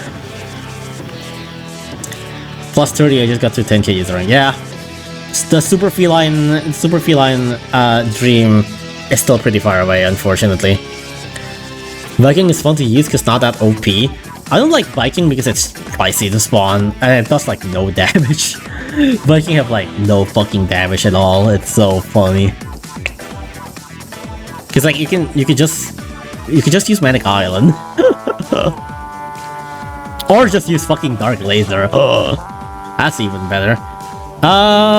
Anyways, I think that's about all. I don't really want to like play Battle Cats that much currently. I'm already a little bit tired, but I do want to talk about Tevi.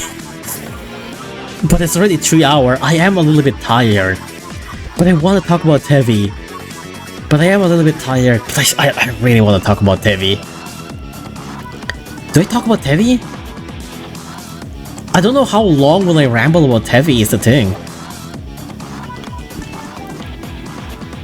I used MTF for board once and then never again, basically. Do I talk about Tevi? Go to sleep, Lucas. But Tevi! He was streaming for 3 hours. Jesus, that's long for how long you usually stream. You know the funny thing, it's like I did realize it's like my usual stream is like probably like 2 hours or less. And then I looked back and I was like, how the fuck did I stream Last Command for like 6 hours? I streamed Last Command for I streamed Last Command for so goddamn long. Cause I just really like the fucking game. Tevi can happen another day, but Tevi! It's like, it's always a good day to shill Tevi. You make me wake up until 6 AM here. Look, man. Cause like Tevi information just dropped. I feel like it's a good time to shill about Tevi. You know what? I'm shilling Tevi. Fuck you. It's not gonna be that long. I think. I think it's not gonna be that long. I just want to show. I just want to show some of like the gameplay shit and all that stuff. That isn't on YouTube, because there are some Billy videos about Tevi that isn't around, and I want it's not around on like YouTube and all that stuff. I just want to show it, man. I just want to show it. Okay. Is it this one? Yeah. So remember earlier on like the oh my god, that's loud. Hold on.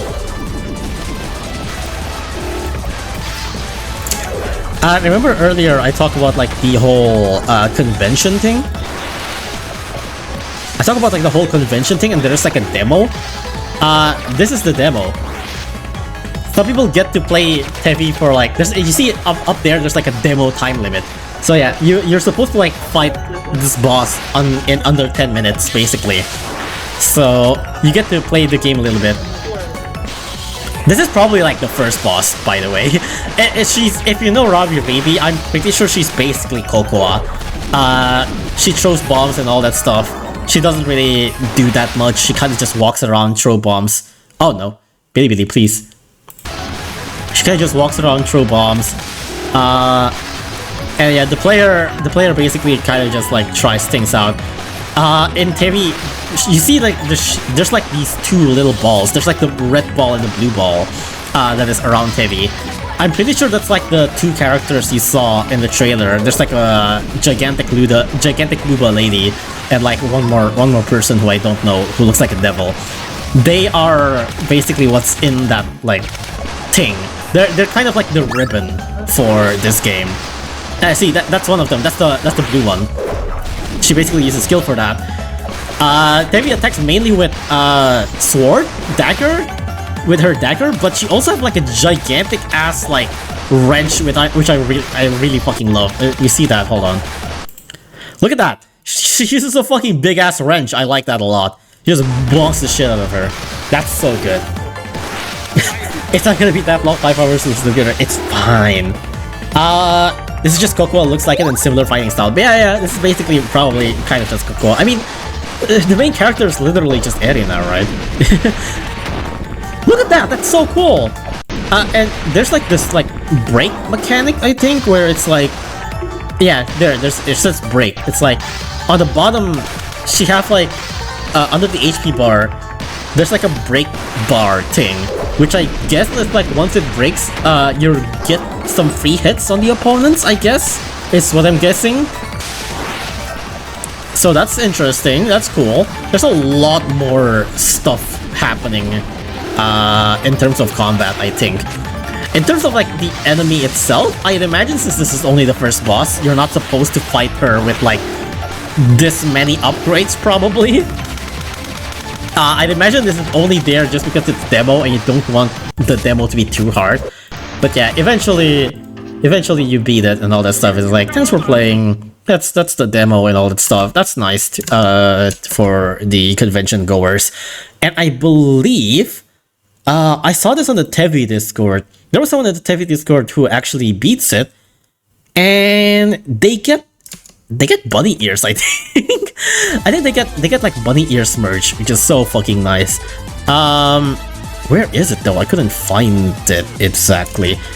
Well, while I'm searching for it, here's the Tevi cosplay again. There's also like this big ass wrench that's kind of just there. That's neat. So there's the cosplay, there's the wrench, there's where is it? Where's the prize? I remember seeing that somewhere. Let me search the Discord again.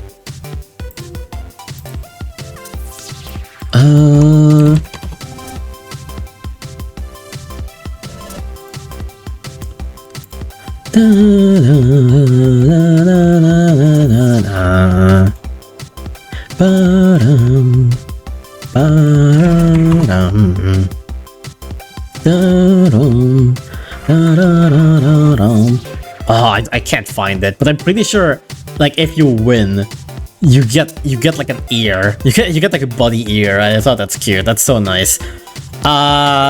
There's also new gameplay footage from Gema's Twitter and also the Tevi Twitter, which I'll also open up here. This is Gema's. Meet the Tevi trailer. That would be nice. This is Gema's. Well, not trailer. It's just gameplay. There's like she made like a clone or something. I don't. What the fuck is that? I mean, I've already seen this, but like, still, what the fuck is that? She just spawns like a clone. What the hell is that? That's so fucking weird. And also a big wrench, of course. There's a slide as usual, like Robbie Raby style. Wall jump. We actually get a decent amount of wall jumps here. Also, the enemies get like bounced away when you like hit them. It's more some combat stuff. There's like defense and break. The break showing up again. This boss doesn't seem to do much, at least for now. I'd imagine it's probably one of like the earlier boss or whatever. This is another one from Tevi's Twitter. There's also another gameplay showcase. There's the bomb. The bomb is now like on a plus-shaped explosion. There's a big-ass combo shit going on here. Big-ass wrench as usual. I love that big-ass wrench attack. There's what? Yeah, okay. There's this one where I was like, "What the hell is this? You can just float." Like, I guess that's neat if you like fell down. This is also a Robbie Raby tech where you just like slight jump, and then you do double jump, and then you do up B, and then you just fly. What is that? That's new. I was like, from from here I was like, oh yeah, that's Robbie Ribby. Oh yeah, that's Robbie Ribby. Yep, that's Robbie Ribby. And I was like, here I was like, what the fuck? She flies? That's crazy. I have never seen a game where the wrench isn't a cool weapon. I know, right? Wrench is just... A wrench is an objectively cool weapon, yeah. It's just Robbie Ribby after a 1,000-year-old time skip. The funny thing is also... there was this one article that I saw that I don't remember where I keep. I definitely kept it somewhere. Where is it?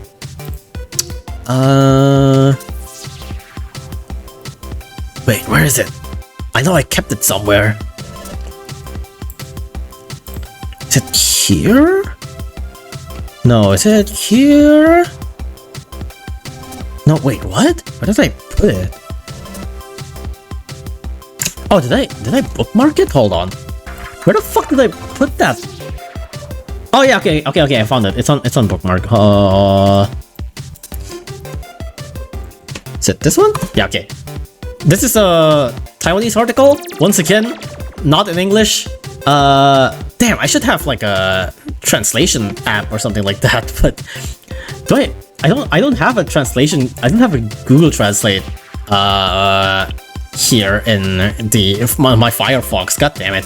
I should have put a Google Translate thing here, but it basically kind of explains, you know, the characters and all the stuff. Here's Tevi, and here's the funny thing about Tevi. I'm pretty sure that ear is not real. I don't think she's a real bunny girl. That ear is very much on her hat and not really on her head.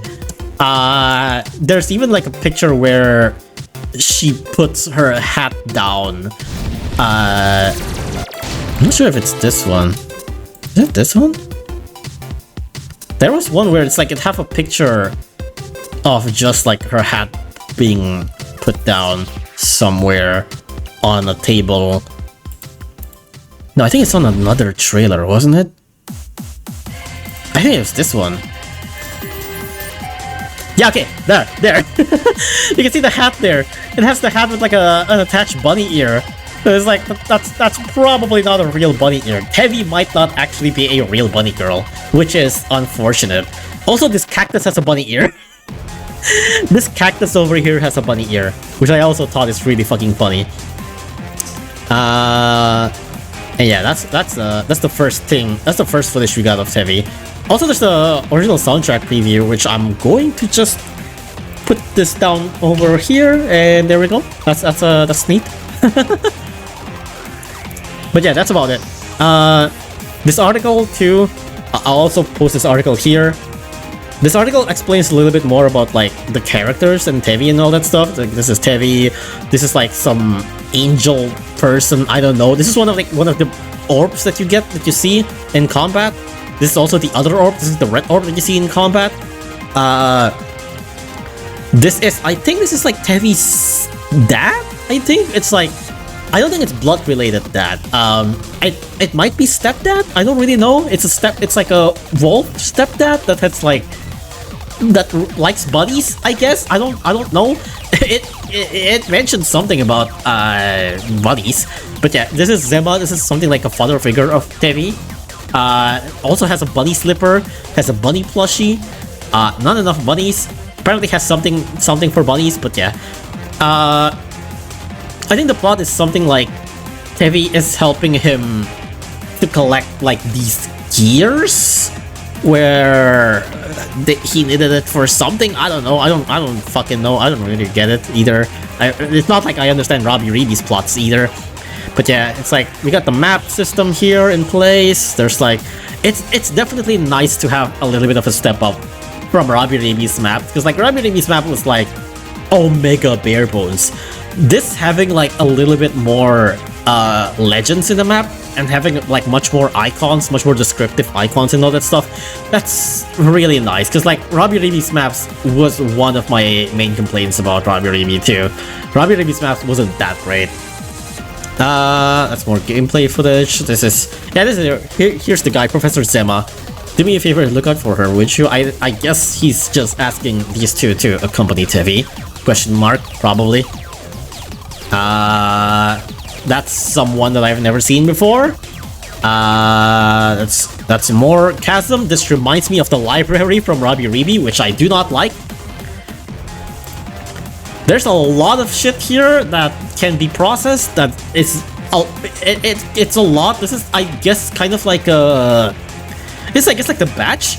You see, like the EP here, EP 198 out of 206. I guess this is kind of like the backpack from Labyrinth, or the batch from Hollow Knight, where you can probably like equip stuff and unequip stuff, and you can like combine things. Like this one have cost. When combo rank is A or rope, dash becomes flash, which pierces the target's dominant stage, cannot be activated when there's a Terran in the way. So yeah, I think that's what basically it is. It's basically like the batch system. There's also like the consumables and stuff like that too. This is a water area, I guess. These are upgrades. Upgrade Spanner of Wisdom. Why is it low quality? I just realized. Upgrade Crossbow, upgrade Running Boost, upgrade Bomb Fuels. So there's definitely way more shit going on in here than Labyrinth. Considering in Labyrinth, there's like... if you play Labyrinth, you might know there's like a leveling system in Labyrinth where it's like, if your hammer levels up after several uses, and like ribbon will level up after you use them. Use her attacks several times, and it's just like after like maybe 2 bosses, you're capped out. It doesn't matter anymore. So having like a more proper upgrade system, I think is nice. That's good. That's the first boss again. I think we're already looping back. Yeah. I think I missed some of these, right? Yeah, it's like, I think this is her using consumable. I saw on the gameplay earlier, the player was also using consumable. Also, the funny thing, oh man, I need to find where it is, but like, on the gameplay, when the player used consumable, okay, here, player used consumable, right? So it is basically kind of like similar to Labyrinth, where like you cannot move when you consume item, and you kind of just have to wait until the item is fully consumed. Something that I noticed is that sometimes when the player tries to consume items, I don't remember the timestamp exactly, they try to like jump before they consume, so they try to consume it mid-air. And I realized that's a force of habit in Labyrinth, where if you try to consume items in mid-air, you will stay in mid-air. But that is not the case anymore, right, Tevi? In Tevi, if you eat items in mid-air, you're still gonna fall. But in Labyrinth, that was a thing that like a lot of people do, where like if you try to eat, you probably want to do it like mid-air to get to not get hit as much, which is kind of funny. In general, there's just more details and stuff, and it's just nice. It's just nice. I'm very much looking forward to this game.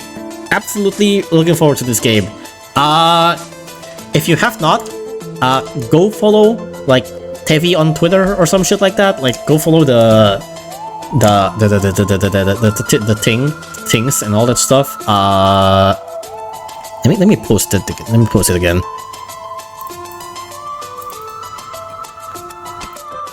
Okay, here's 2 tweets. Here's one from Gemma and the other from Tevi. Gemma is like one of the main lead for Labyrinth and also now Tevi. Gemma was actually working on another Metroidvania Bunny Girl game, but Gemma stopped working on it because he said he had to work on other project. That was way back before Tevi was announced, so people weren't really sure what project was he doing. Now that Tevi is out and Gemma was, you know, the lead developer, and we were like, ah, yeah, that makes sense. That makes complete sense. So he stopped doing Love Bunny, I think is what his own project called. He stopped doing Love Bunny to work on Tevi. That makes a lot of sense. But yeah, that's Tevi. Go give the devs a follow. Go give the main Twitter a follow and all that stuff. And yeah, that's about it. That's Battle Cats, by the way. this is the end for Battle Cats. Thank you for coming to the stream. I'll find someone to raid now. Let's see. Who is even up at these hours? Well, I say these hours as in like it's 4 AM for me. It's not like it's like 4 PM for like literally everybody else. Which is like not a psychotic hour to stream. It's not an hour for insane psychopaths like me to actually stream.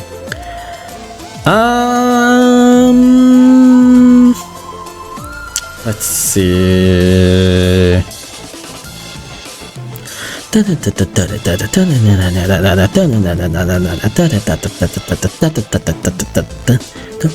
Oh, okay.